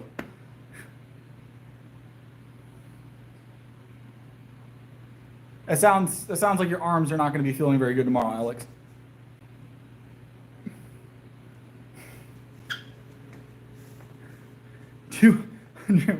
No one-arm presses, rich guy. No one-arm presses. I don't have a spotter. I would probably attempt it if I had a spotter. I already said no one arm. I already said no one arm. Rich guy knows what he's doing. Rich guy knows what he's doing. Rich guy knows what he's attempting to do. One arm, I think I tried it with 135 at one point, one arm bench. It's a stability thing, guys. It's keeping your wrists from going left and right is the tough part. I don't have where am I going to, it's 12:03. The Domino's is closed. There's no spotters. Maybe the next time I have a spotter, I'll try it with 135. Maybe next time I have a spotter, we'll attempt it, rich guy. All right, maybe. We'll see. No guarantee. One arm is something I haven't practiced. All right, something I haven't practiced.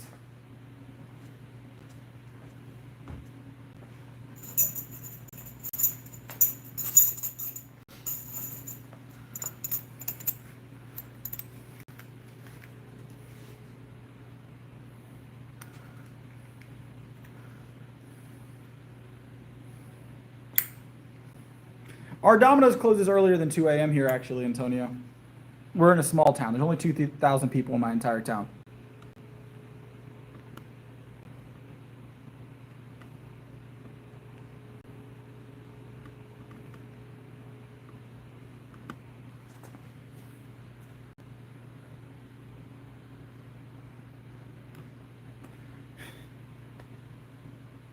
What's that, Joe?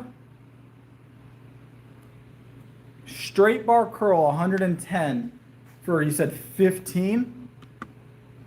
You said if I straight bar curl 110 pounds, you'll donate 15? Is that what we're saying here?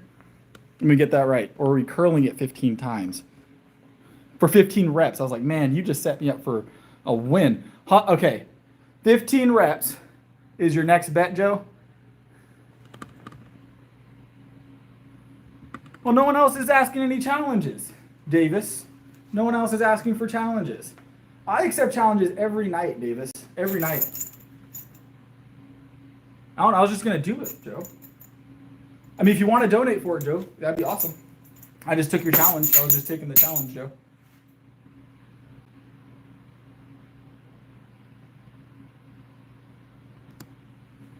I mean, if you want to donate for the 110, that's fine. You said 15 reps, though?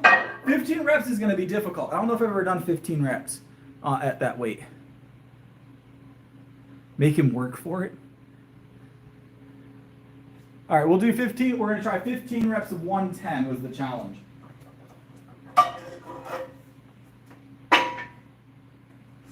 That's the challenge, all right? I don't know if I've ever done 15 reps of 110. I don't know if I've ever done 15 reps of anything, I'm going to be honest. But it's a challenge, so we're going to go for it. Joe was a man of his word on the bench, so I'm going to make an exception for him here. All right, 45. That'll make 95 with the 25, right? 25 on the other side. 110 pounds, he said, right? 110 pounds, is that what was said?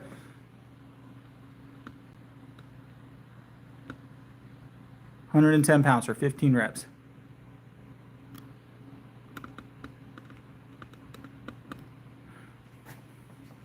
I don't think I've ever done anything under 135, Mark. You are correct.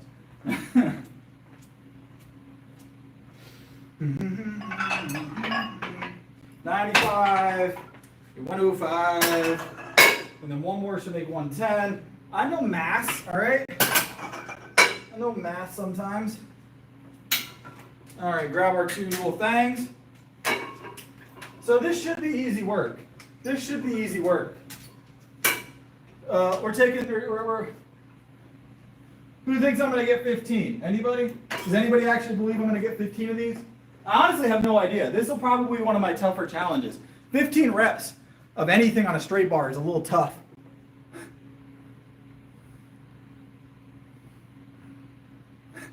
All right, 15 reps of 110 pounds.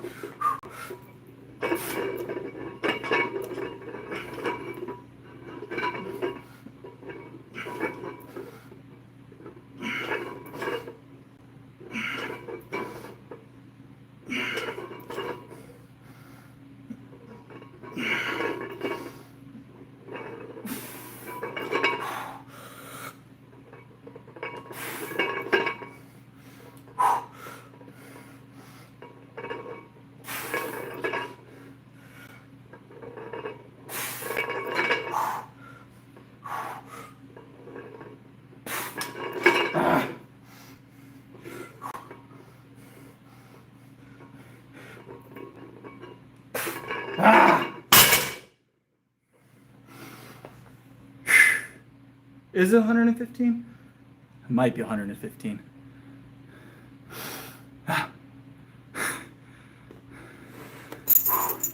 Felt good. It was 115, I think, though. It was 5 pounds heavier than it was supposed to be. Hey, I appreciate it, Joe. You didn't have to do it that time. I was just taking your challenge, Joe. But I appreciate it nonetheless. Whew. Joe is a man of his word for sure. 100%. We have had a lot of people come in here and have challenges as like a super chat challenge and then completely dip. So the fact that someone's actually committed to being a man of their word is big. It's too late now. We already did the 115. I upped it 5 pounds for the giggles, right? Whew. Biceps got a nice little pump out of it, right? Ah.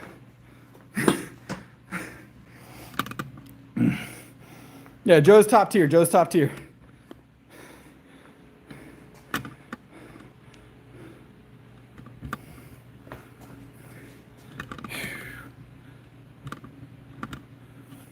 Top tier, Joe. Top tier. All right, I'm going to go put this bar back so it's out of our way.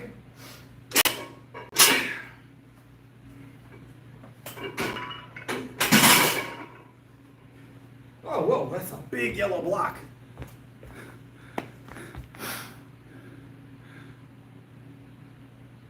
Nice. I appreciate it, mysterious one. All the way up in New York. I've got some family that's in New York right now. I got some family in New York right now. Ooh, I've never actually been to New York to visit. I've just driven through New York. A lot of traffic for me, I'm gonna be honest. But I appreciate the donation. That's a tough one, Joe. That one will probably get me, I'm gonna be honest. 30 lunges holding two 40-pound dumbbells. I could probably get it done. That would be the last thing we do for the night. My legs would be on fire. On fire. Mysterious one's top tier as well. That's big. Hopefully I don't know if you're from New York. Hopefully you're enjoying New York if you're not. Or if you are, I mean, you probably want to enjoy where you live, right? That is not true, Pharaoh. You are incorrect. Davis, don't be rude. Watch this, Davis. This is how we do. That's very rude, Davis. There you go. From LA? Nice. For 30 reps is what's going to get us. 30 reps is what's going to get us, not the weight. All right?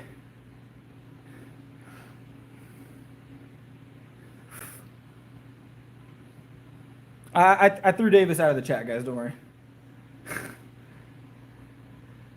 He's not going to come here talking about our... hold on, watch this. Davis, you're on a timeout, all right? You're on a timeout, Davis. I want you to sit in the timeout corner, Davis, and when you come back, be a better person, all right? Don't be rude. Be rude to me. People are rude to me all the time. You said you're from LA, Joe? Or you said LA, Joe? I've never been to LA. Never been to LA. And never been to San Diego either.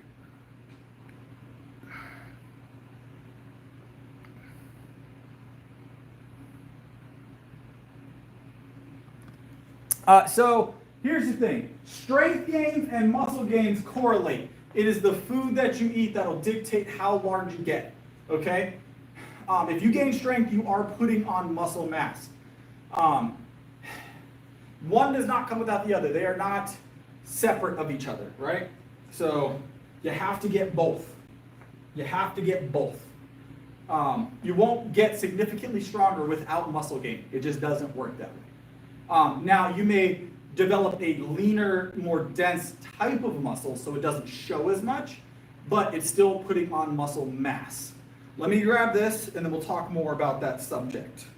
I am a professional strength trainer, so this is something I'm very, very knowledgeable in. So.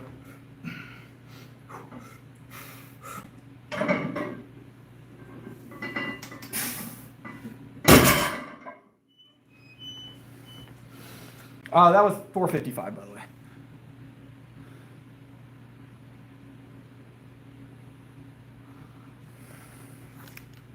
No matter what, if you're gaining strength, you're gaining muscle. Now, you can replace you can have certain muscle fibers become more dominant, sure. More dominant.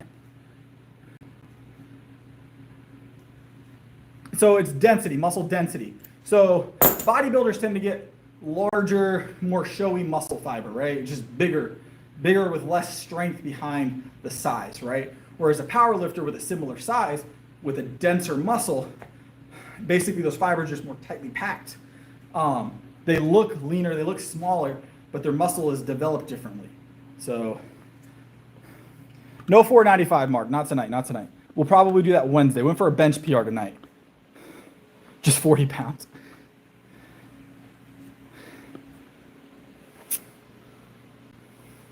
No, you're going to gain muscle. He said you won't gain size and muscle.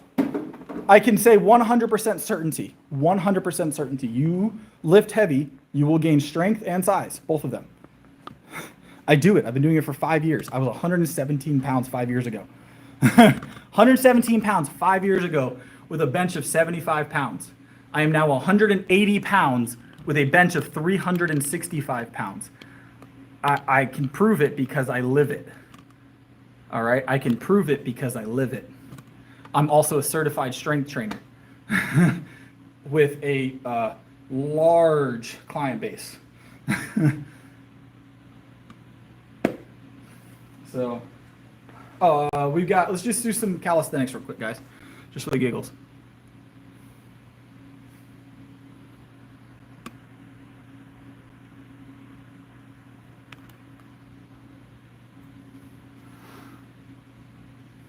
I solely do short sets. That challenge was an oddity here.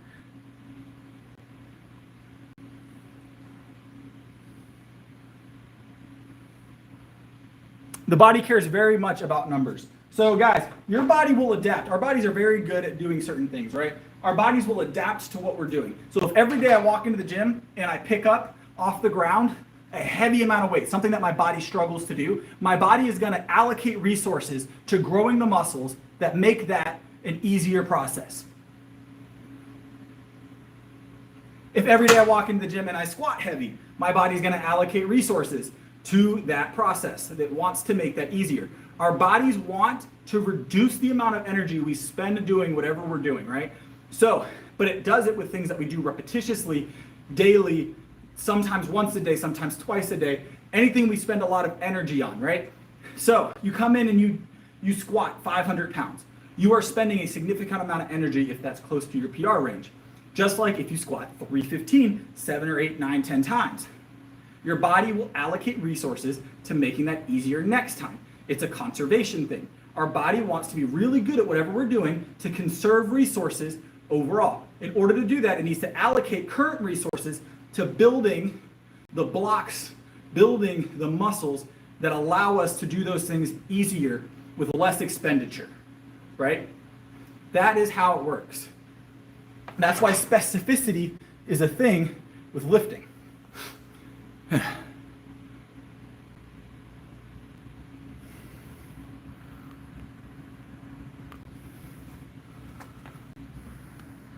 Lunges now. Yes, adaptation would be a good word for it.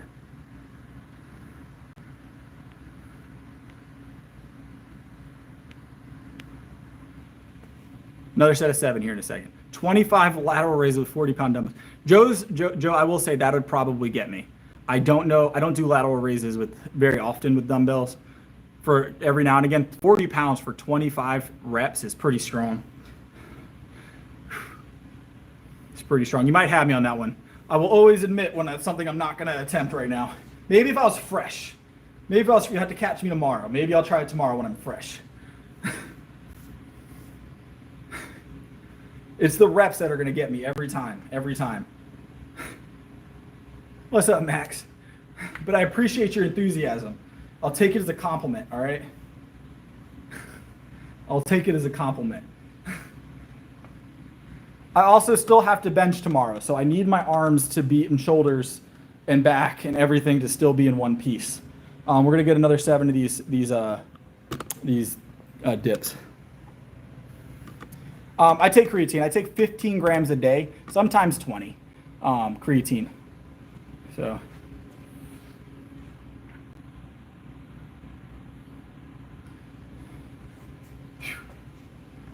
I didn't see your challenge, Rich.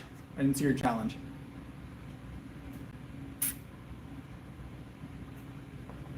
So creatine is one of those things that, I adjusted it as I got larger. I'll continue to adjust my creatine intake as I get larger. So.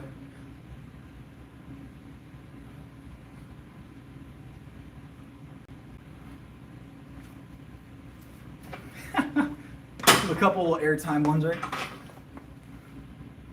No, Mark, I'll be okay. 20 grams isn't going to cause that. Not for me, at least. Maybe someone else, but I'm going to be all right.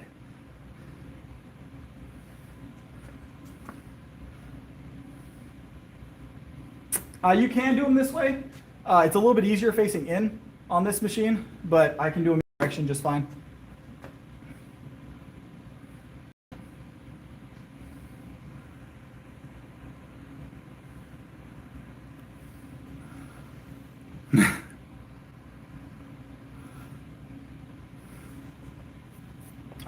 All right, another set of 7. Yeah, so creatine is found in your food. It's in your food that you eat. Creatine is a natural thing. You need creatine.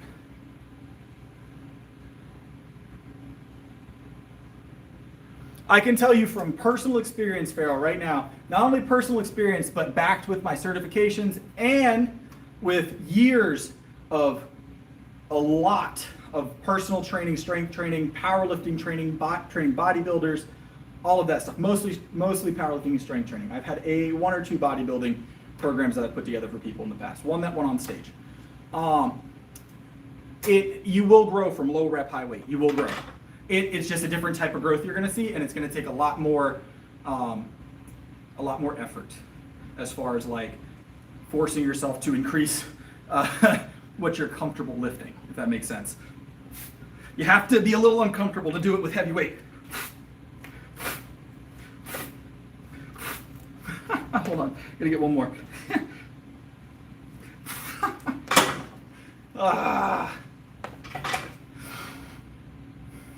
It's a different kind of muscle you're going to build, but you will look. So here's the thing. You got to make a decision. If I went ahead and I started bodybuilding, doing high reps, training to failure, stuff like that, would I get larger, faster? Yes. I would probably get more fluffy is a bad word. I don't want to say fluffy muscle, but it's essentially what it is. Very big, noticeable show muscle, right?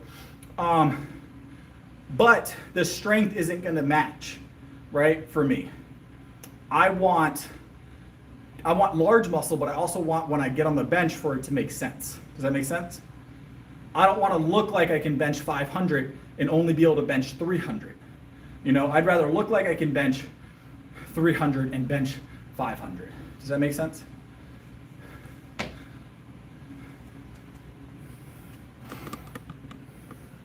Do some pull-ups. Might do some pull-ups.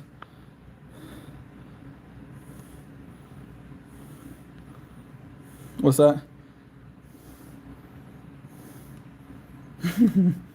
Let's see.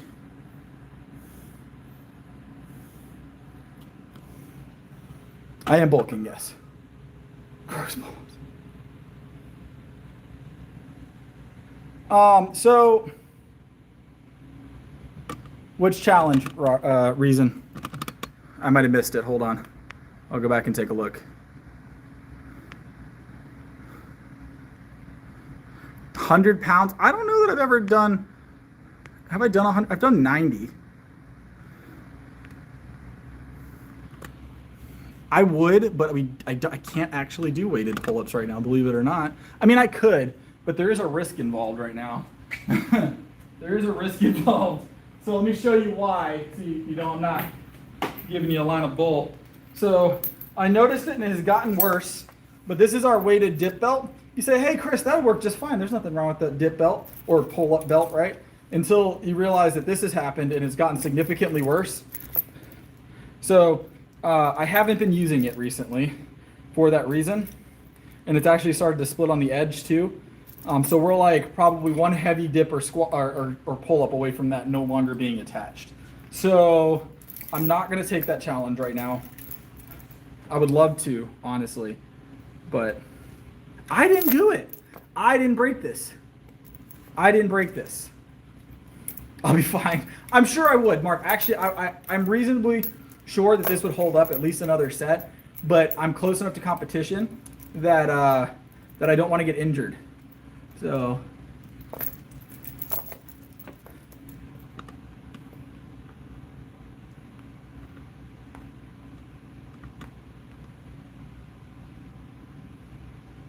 I will do a set of pull-ups for the giggles, though.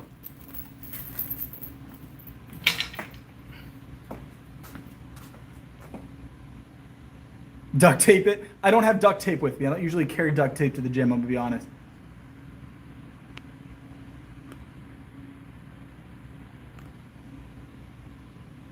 All right. I don't carry duct tape to the gym typically.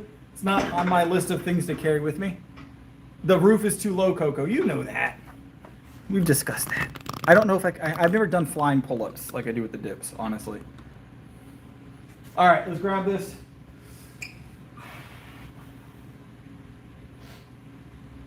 Oh, we're supposed to do physique work every night. Isn't that what I said? Hold on. We're gonna get a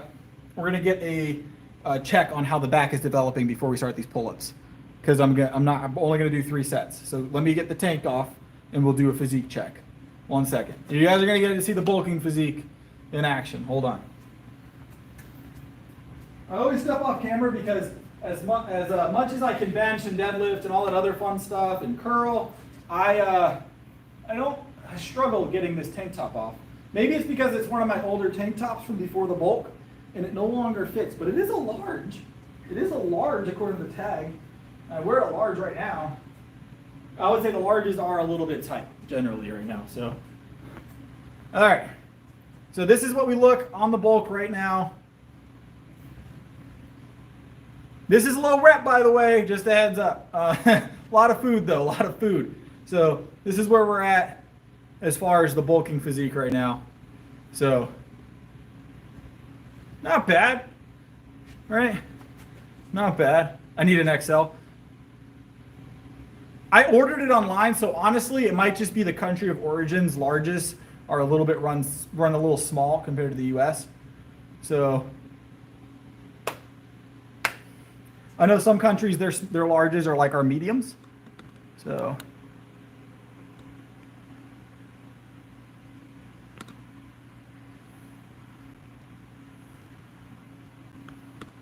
hold on, guys. I'm checking the chat. All right, I'm gonna grab this set of pull-ups. Grab this set of pull-ups real quick.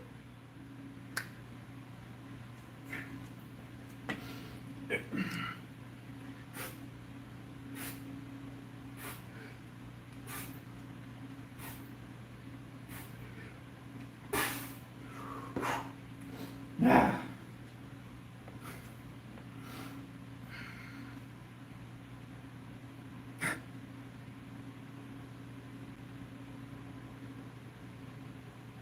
Yeah, it's probably from somewhere like that where they run a little smaller. So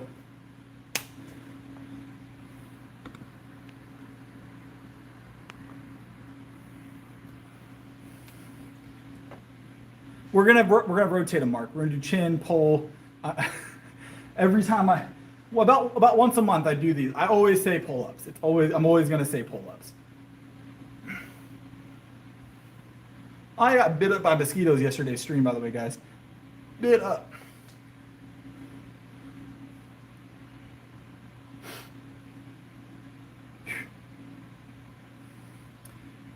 Generally larges, almost any type of clothing fits pretty well for me. I do prefer a schmedium. I do prefer a schmedium, but I'm out of this mediums now.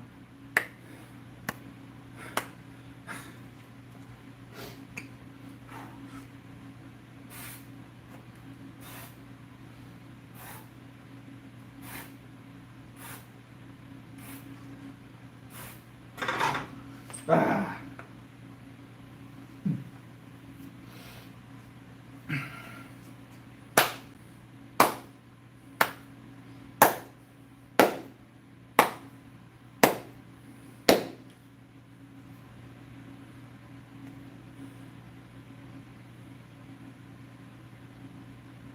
'If you're lifting for size, it's a different game, you know? Lifting for size is a completely different thing than lifting for strength. It's a different setup. More reps generally, just whatever you're trying to accomplish. If all you're looking for is to get bigger, do the bodybuilding style thing, you know?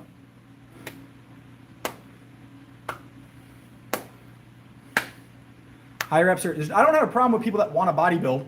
It's a preference. It's a preference. My issue is when people think you can't do it the other way, that lifting heavy won't build mass. So, we're about to do the pull-ups. Don't worry. We usually do 3 grips almost every time. This neutral kind of narrow grip right here, and then we go overhand out here. But we use this one last. So, all right.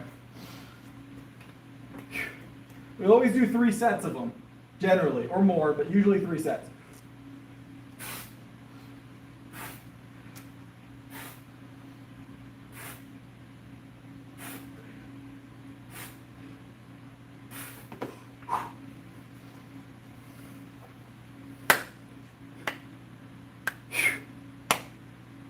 Hundred percent.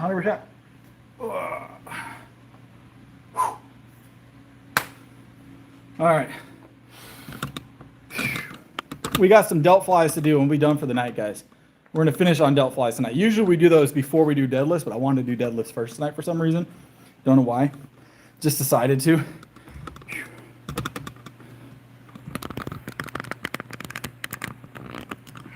All right, let's get the camera set up nice.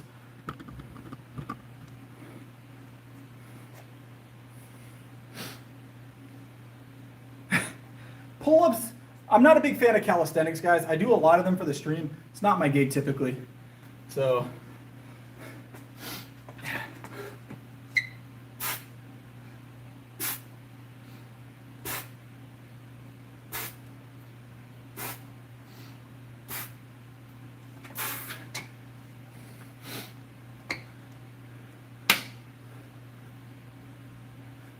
yes, I'll be eating pretty much all night until I fall asleep.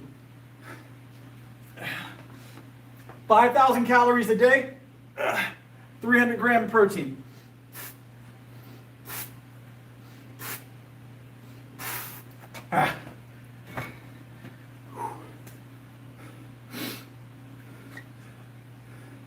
They all work a little differently on the pull-ups, yes. Different muscles are more active, so.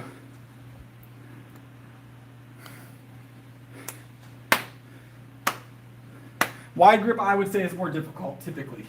Not always, but typically.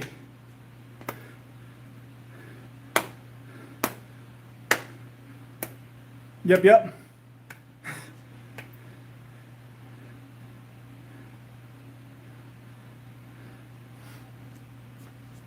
Our 70s are next. Good old 70-pound dumbbell, right?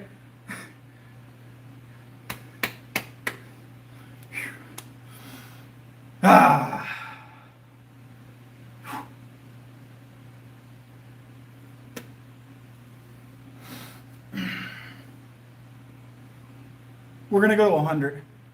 We're going to go to 100. All right, let's grab the 70. Second set.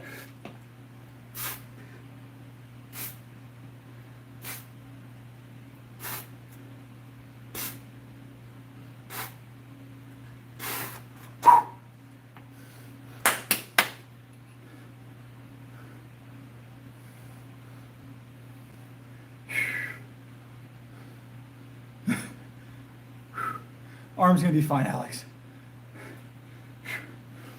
Yep.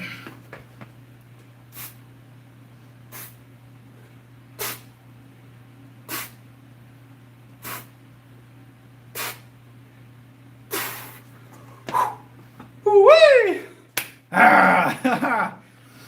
Whew. That's why they give you two, Alex.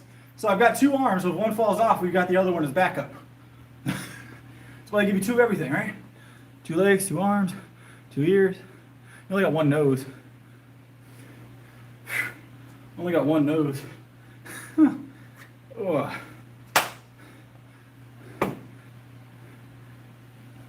Oh. But then I gotta walk all the way over there. That's too much cardio, Robert. It's too much cardio. I don't do hill sprints, so I couldn't tell you. No, they will. Anytime you're doing anything uphill, it's not necessarily weight training, but you're going to get more use out of those muscles than on like a flat run or a downhill run. They're going to be a little bit more working. So you want them to be a little bit stronger. Is it going to be a direct correlation, like you're going to see a significant change? Maybe if you have really, really poorly developed legs, but if they're not poorly developed, it shouldn't be an issue.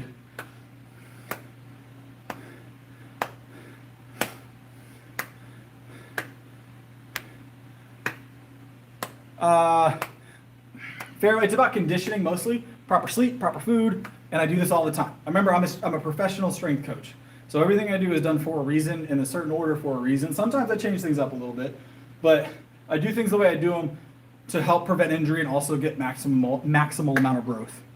So, I'm 30 years old, Alex. Does that qualify as young still?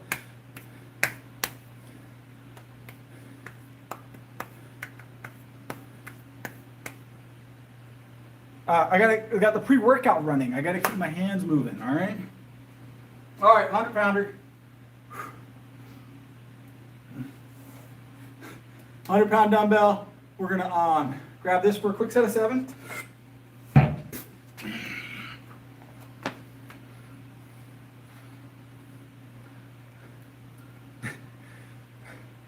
I guess it's perspective. I feel young. I feel young. I hydrate often. I'm very hydrated. Milk is very hydrating. I drink a lot of milk and I drink a lot of water.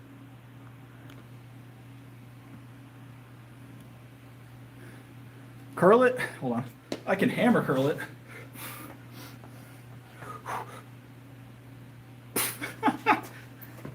Hold on. Other arm. I gotta get it even, right?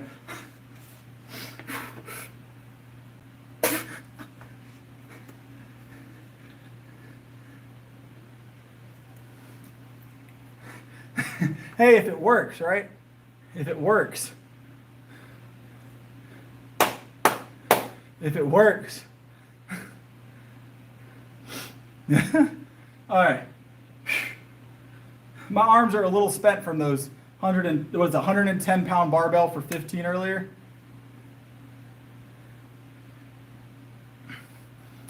I made these weights myself, paper mache. Honestly, don't know how long, Timothy. One day I picked it up and it started being curlable. I'll be honest. Legitimately. Yeah.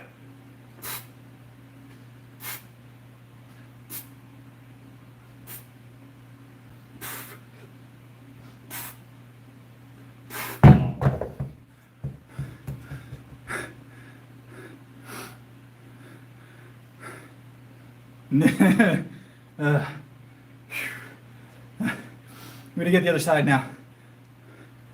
Next Anatoly. I've got Anatoly beat on the bench.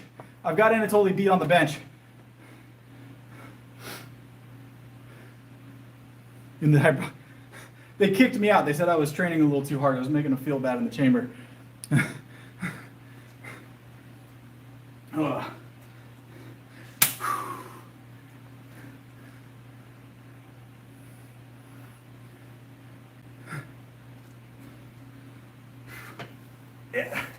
They declined my membership. I was actually in the hyperbolic chamber with Goku, and they set off the lunk alarm.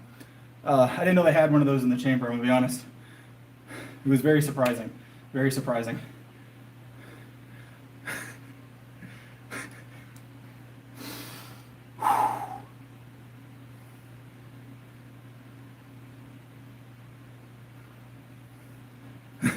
Look, you would be hard to throw a rock in a gym and hit somebody that doesn't watch Dragon Ball Z, all right?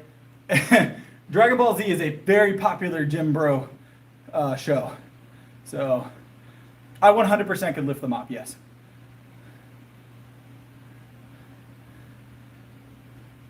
Okay, so here's the thing. I'm going to say Superman would definitely destroy Goku.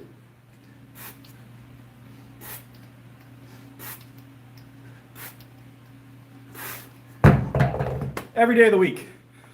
Every day of the week. Superman destroys Goku every day of the week. I'm going to tell you the reason. I'm going to tell you the reason why that is the case. Are you guys ready for this? So, if you go back and you look at what the comic artist, right? The comic artist said about power scaling, right?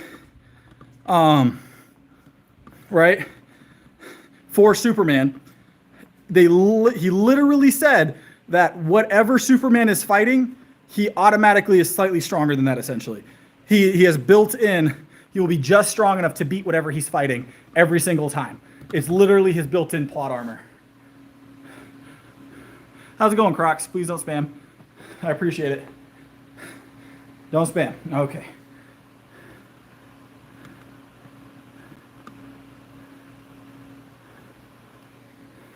"60-second timeout. You're back in 60 seconds.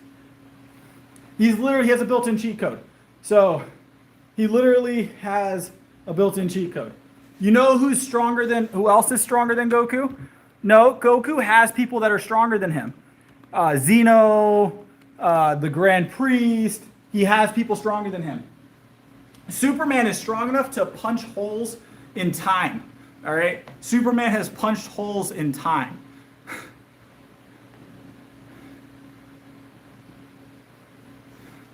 He literally could clap and open a wormhole. All right? That's how strong he is.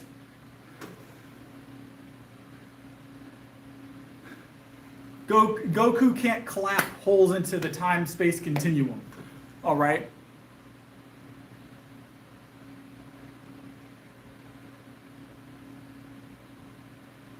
It's canon. Superman, if I'm not mistaken, is canon that Superman is strong enough to he can he's like fast enough to reverse time.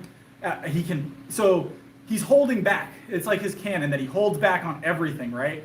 If he was to punch full force, he would it'd be like a mini black hole forming at his fist. So, but he can punch holes in the universe. Doesn't matter what planet you're on, if the universe disappears. Superman would destroy Zeno. All right? One Punch Man is a different story. He has the same type of plot armor Superman has. So I would say Superman and One Punch Man would definitely be a draw, in my opinion. It would be a draw.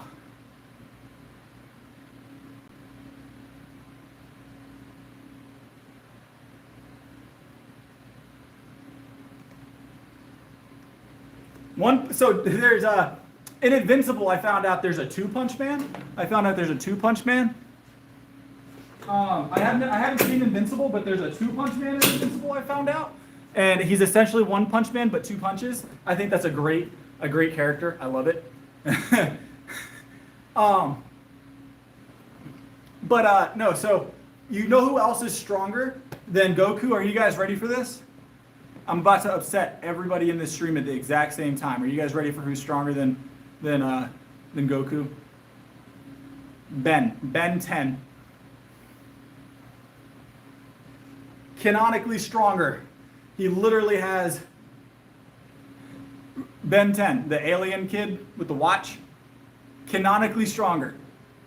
Go look up his lore. The guy that wrote him in. It's in his show. I haven't seen this episode. I think this show was coming out when I was like a teenager, so I wasn't really watching it. But canonically, he has an alien DNA that's like basically God of the universe for his universe, and he can transform into God. That's like his canon. So, his canon. I'm not saying it's fair. Yeah, he has an omnipotent alien in his watch now. He literally has an omnipotent alien.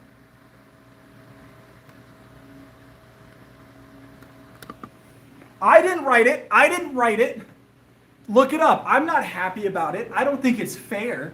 I'm just telling you what's been said. All right? I looked into it after I heard it. I was like, there's no way that's true, right? It's true. He's omnipotent. It's crazy that show went that route, that he became omnipotent. All right? I didn't write the show. I don't think it should be that way, but it is. Yeah, Goku gets beat by characters in his own universe on a regular basis. Goku's a great character.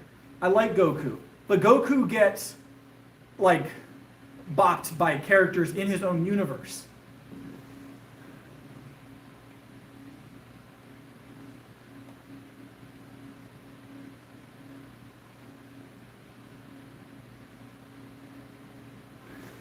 All right, I gotta grab my milk. Let's go grab my milk and we'll do some more sets here.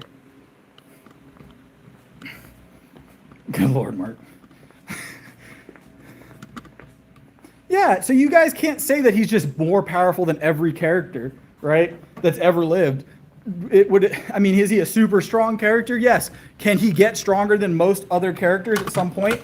Per his canon, yes. That's just how he works. But he has to get to that point. I don't know the Kirby lore. I'm going to be honest. I don't know Kirby lore, so I couldn't tell you if Kirby's stronger or not. All right? But that sounds pretty intense. I will say that.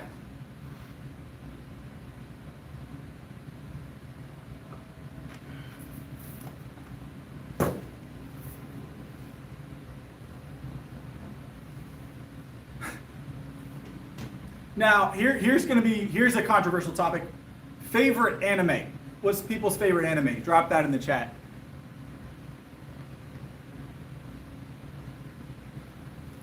Drop your favorite anime in the chat, because I'm going to say mine. Because mine, a lot of people probably aren't going to say. But I have a favorite.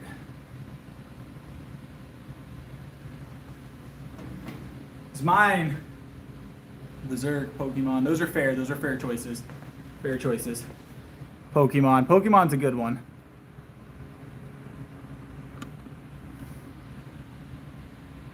Full Metal Alchemist, top tier. I like all of those options, Cowboy. But I'll tell you right now, you guys are forgetting about Avatar: The Last Airbender. All right, top tier. Naruto's a close second for me, though. Do love some Naruto.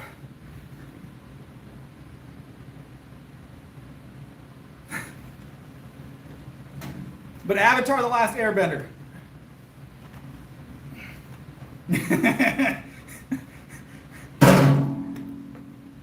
Digimon? That's one I don't hear very often.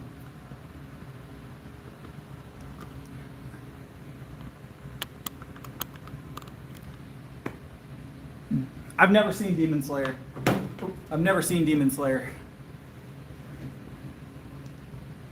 Avatar is amazing. The original Avatar. I'm not a big fan of the Korra series. Same thing with the Boruto though. I didn't like Boruto either. Maybe I'm just a nostalgia type person, but neither of those follow-up series were good as far as I'm concerned.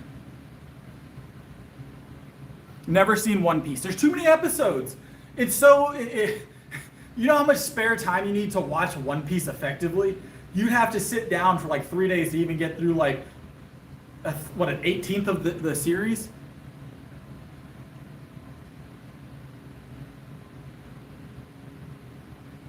Digimon was a top tier show, but I don't hear people talk about Digimon very often.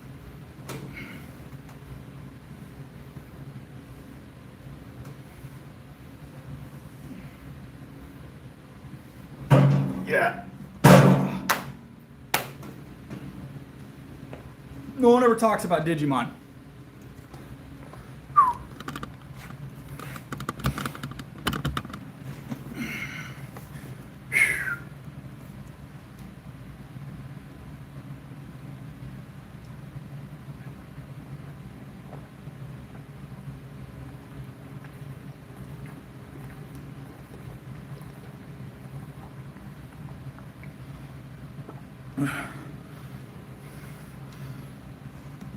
Digimon is like a futuristic Pokemon minus Pokeballs, right? That's basically how I'd explain it. Digimon came out after Pokemon, didn't it? Wasn't it after Pokemon Digimon came out?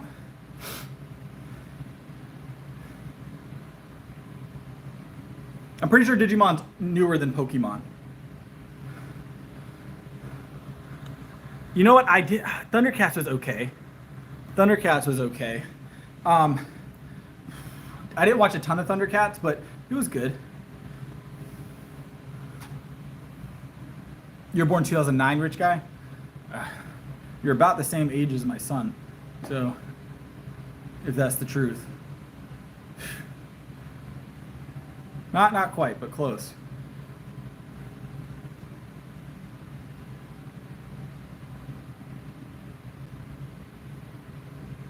Why are you leaving, Robert? I said Thundercats was okay. I didn't say it was bad. It just wasn't my gig.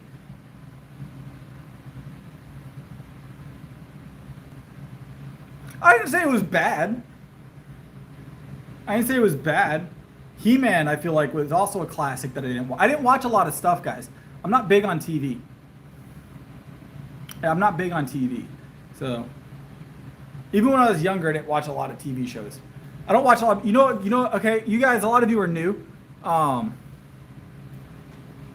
of y'all are new to the stream. So, you know what movie I haven't seen that everybody freaks out about? It makes no sense, random. Yeah. No, the glasses don't bother me. I have never seen Lion King. Never seen The Lion King. To this day. All right, rich guy, see ya. I've seen Full Metal Alchemist. I like Full Metal Alchemist. I've never seen The Lion King. Never seen The Lion King. Never seen The Lion King. Never seen Aristocats. All those Disney movies. Just haven't seen them really. Most of them, at least. Yeah.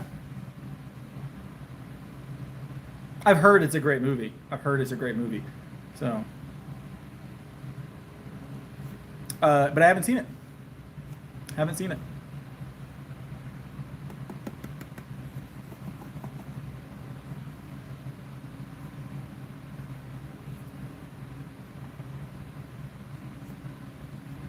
So I've never.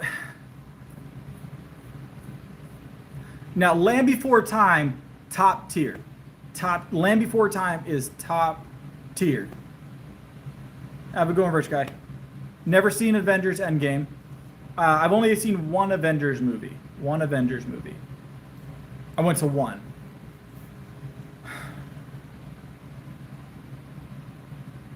You know, no, I've seen bits and pieces of it, Robert. Land Before Time is top tier. Land Before Time is a tearjerker. All right, I didn't cry during the movie, but it's one of those movies that'll make you sad. All right. Petrie, all them. No, Curly.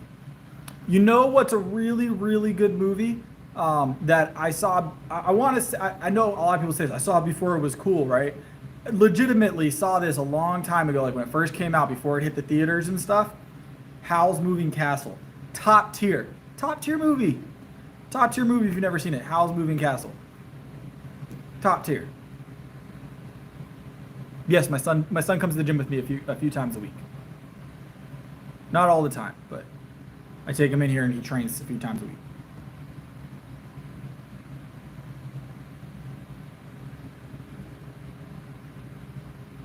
Appreciate it, Crash. That's the dinosaur one, Mark. The dinosaur one. Land Before Time is the dinosaur one. See you, rich guy. So, but yeah, Howl's Moving Castle is top tier. Now, I'll tell you one of the animes I got started on. So I didn't watch a lot of anime until my wife got me into anime, right? When we were teenagers. My wife got me into anime when we were teenagers. The only one I had seen was Naruto, and only a little bit of it, right? Wasn't a big anime guy. So my wife was like, I want you to watch anime with me. So we ended up watching 2 animes together. You guys are probably, I know almost everybody's heard of one of them, and the other one's a little bit less heard of, but it was very, very unheard of at the time. The one that's more heard of is Death Note. She started with Death Note, was one of the ones she had me watch with her. That was a top tier one, right? I didn't watch the live action. I heard it was terrible, so I skipped it. And then the other one she had me watch was Nana, if you guys have ever heard of Nana. Those were the 2 she had me watch with her. So that's how I got started on anime, were those 2.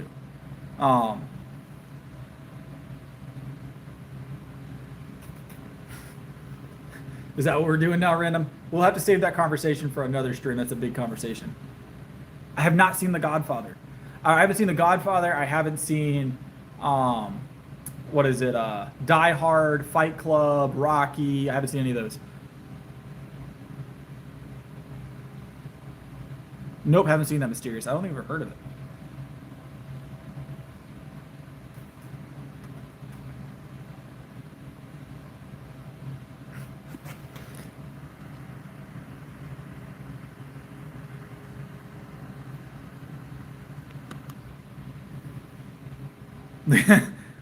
I don't watch movies. You guys got to realize, I've never seen Game of Thrones. No. I don't watch shows. I don't watch movies. I don't watch shows. Guys, realize that I've been raising children. I had my first son when I was 17 years old. I was working 3 jobs. All right. 17 years old. I had 3 jobs raising my first child. So I didn't have a lot of personal time, and TV was never important to me. So I've always been busy. And now I work out, so I don't have time.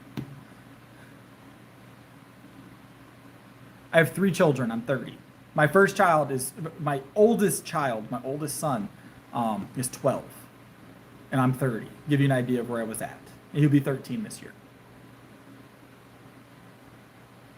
So I don't got time. I actually own all of the Rocky movies, and I believe Die Hard on DVD and Blu-ray, and I haven't watched them. So I had a client. He's actually still a friend of mine and still a client. It was 3 years ago. He bought me for Christmas. He gave me a Christmas gift because he thought I needed it this much. Bought me the entire series of Rocky. And I told him, I was like, I probably won't end up watching it anytime in the near future. And he's like, all right. He's like, you need to watch it. And I still haven't watched it. If he's watching my stream, he's probably, I think I train him tomorrow, he's going to be like, there's no way you haven't watched it yet. We'll probably have to put it on here in the gym. I've seen bits and pieces of Game of Thrones because my wife likes Game of Thrones. I never watched it. I drink 1.5 gallons of milk a day. I'm a very honest person, Mark. He knew I wasn't going to watch it because he knows I haven't seen Lion King. He knows I hadn't seen Die Hard. He knows I don't watch movies. He got it with the assumption I wouldn't watch it. But he wanted to make me feel like I had to. And I still feel like I have to. It's sitting right on my shelf of things to watch. And you know how many things have ever left the shelf of things to watch? 0. The only things that ever leave that shelf are things I've already watched, like Lord of the Rings. All right? Me and my wife watch Lord of the Rings like once every couple of months. We'll sit down and watch Lord of the Rings together.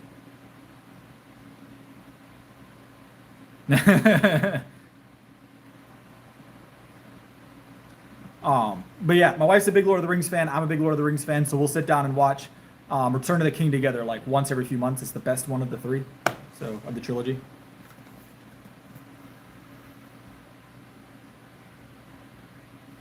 Return of the King, top tier.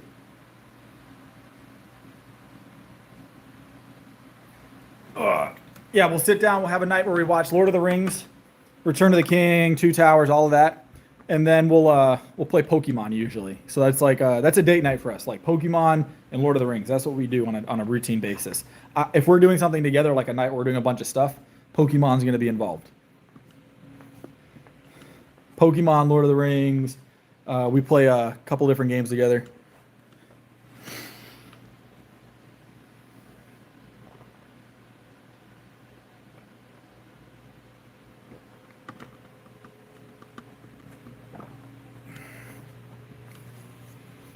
Every night. I stream every night around this. I start usually around 11 o'clock, 10 or 11 o'clock. If you get into the Discord or if you watch the channel notifications, you'll see when I'm going to go live. But I stream every day, 7 days a week. Always at night. Except Sundays. Sundays I usually stream a little earlier. I didn't play Scarlet and Violet. My wife did. The only reason we're getting the new Nintendo system is going to be for the new Pokemon game. So we have a lot of Pokemon merch in my household. Like a lot of Pokemon merch.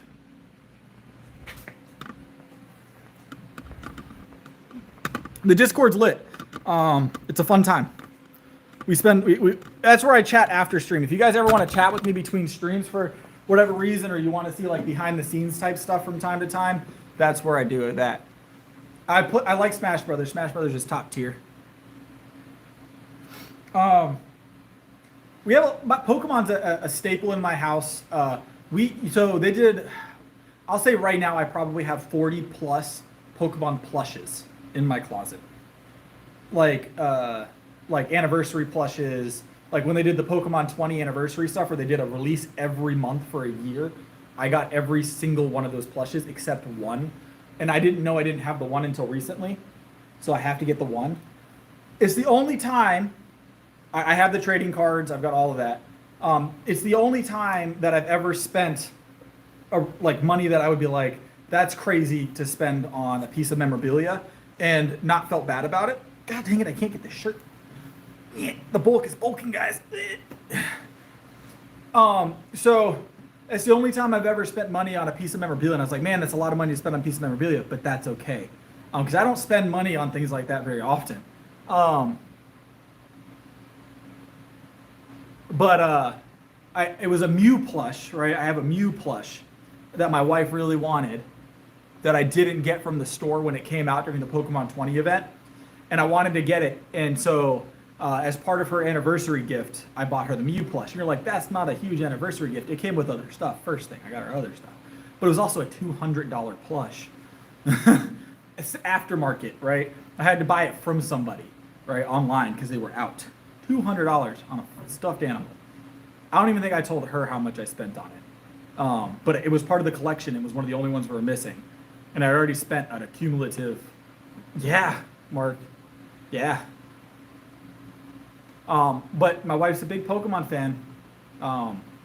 Happy wife, happy life, guys. Don't forget. Happy wife, happy life. Don't forget.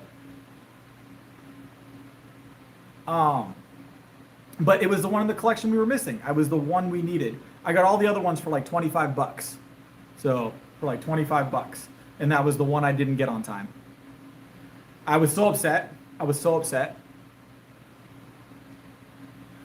We have a Pokemon card and memorabilia place close by here that just opened up, but they're doing like scalper level pricing. That's the only time I've ever purchased something at that price point. I don't like purchasing from scalpers, people that buy the stuff and then specifically for resale. But that plush was an item that I absolutely had to get, and I knew it was only going to go up.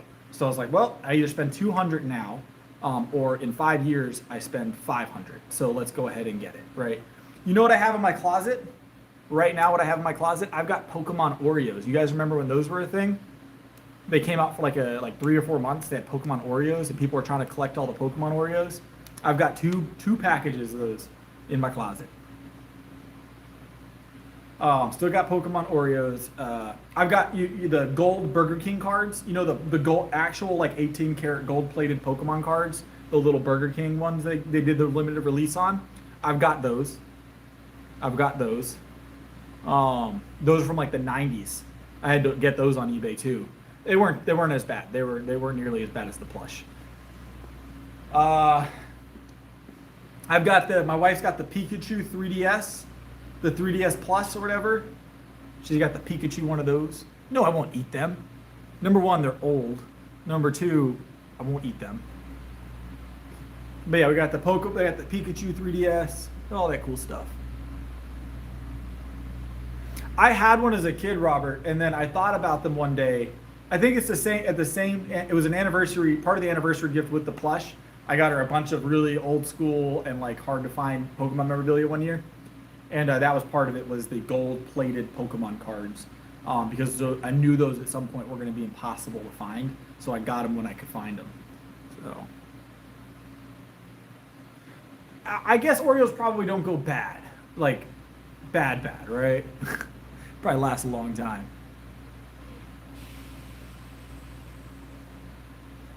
Yep. I think they're actual gold, like gold plated, obviously, not like all the way through, but they have actual like 18 karat gold plating.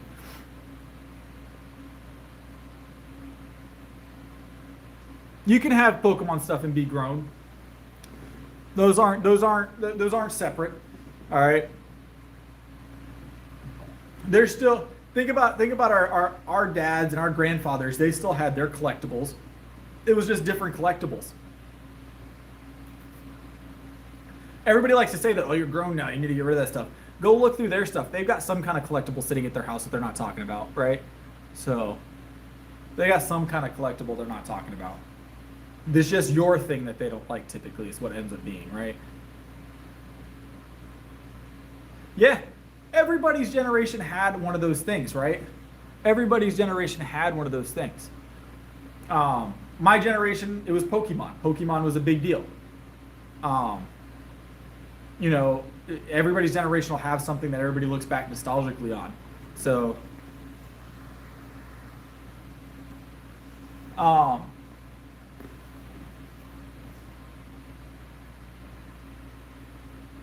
so here's the, I mean, look at it from this perspective, right? Do you remember when Pokemon Go came out, guys?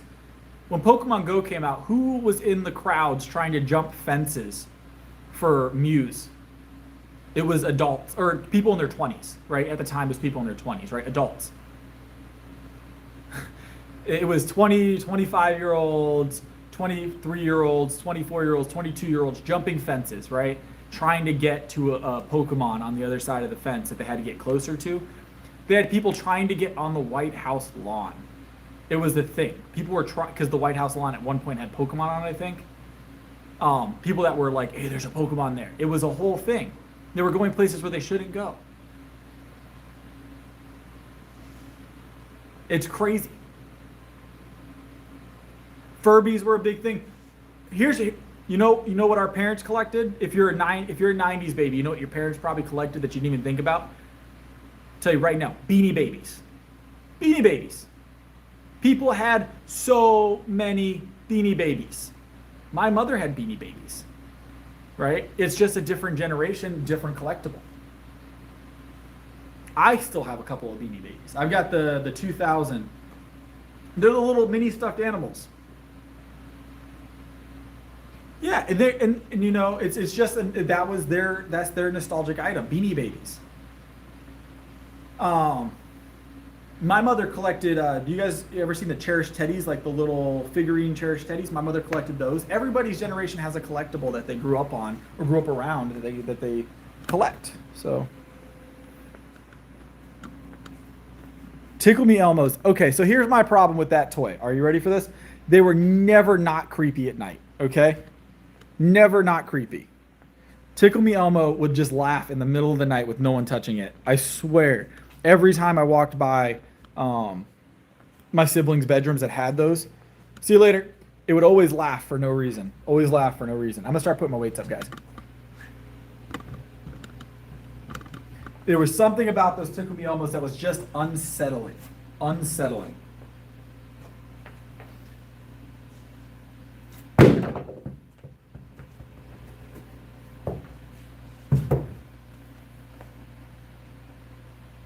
My Discord. So if you go to my Discord, it's in my channel post. You gotta go to my channel post and scroll down just a little bit. I'll do another post tonight. But my Discord is where we chat after the streams.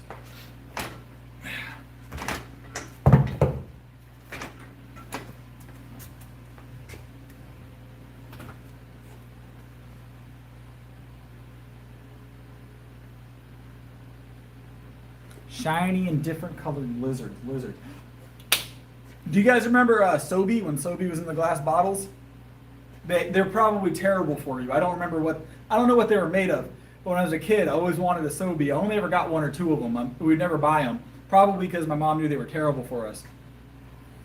Everybody wanted a Sobe, right?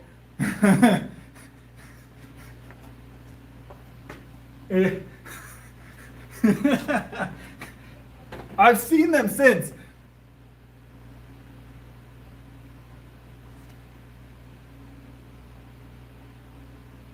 I feel you on that, Alex.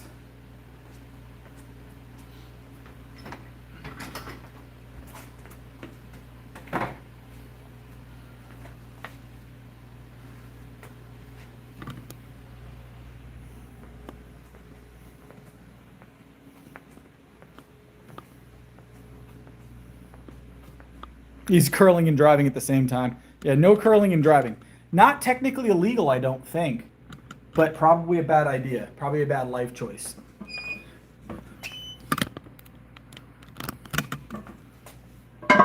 Probably a poor life choice, but not technically illegal, right? Honestly, I don't know if it's illegal or not. There's probably some law that says you can't curl and drive, right? No, I've never heard of that. So yeah, here's my thing about Chucky. He weighs as much as a doll. He's not like ridiculously strong. Why can't you just toss him like in the ocean?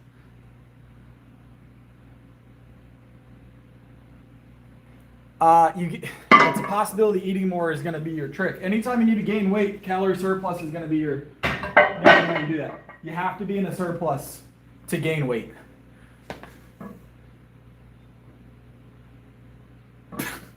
They're definitely not plastic. Paper mache, though. Paper mache. 6 day a week, full body heavy.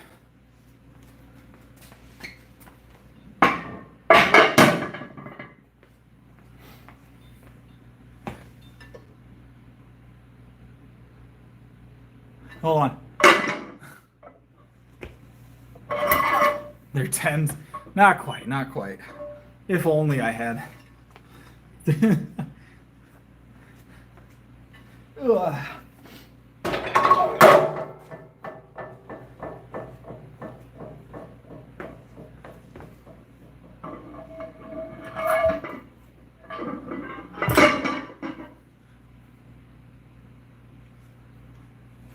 I'm not falling for it. Nice try, though.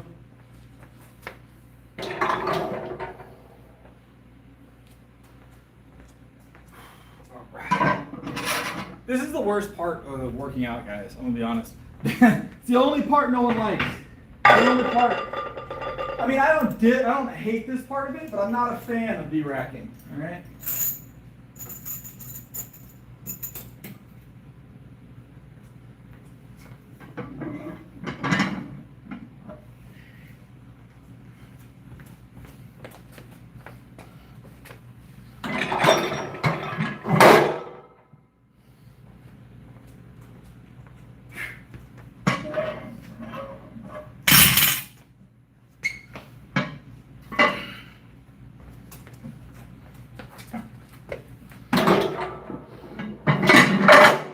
All right.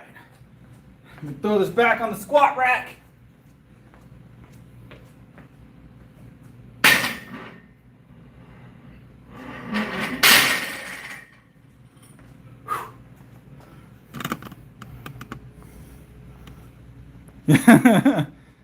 I usually do carry it up and just rack it. But I had it in a different position today, so I didn't do that.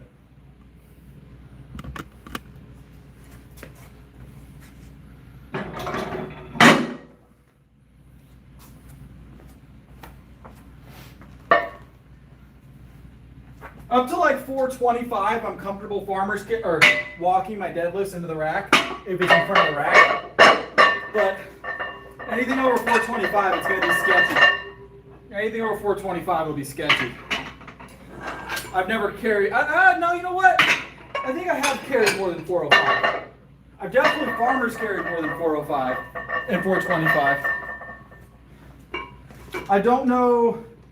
Was it 4? It might have been 430 or 435. I farmers carried it with trap bar.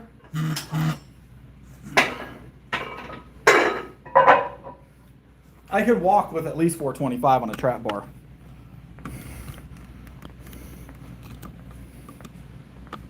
Yep, I'm heading out too. So that is the stream for the night, guys. I appreciate the support tonight. I'll see you guys tomorrow. Don't forget to subscribe. I'll be here tomorrow, 10, 11 o'clock-ish. And we'll be back on lifting heavy again tomorrow. I lift heavy every night except Sundays. Sundays we still stream, but I don't lift heavy on Sundays. I rest. But we got a full week of lifting ahead of us. It's going to be a fun time. I'll see you guys tomorrow around the same time. Appreciate y'all.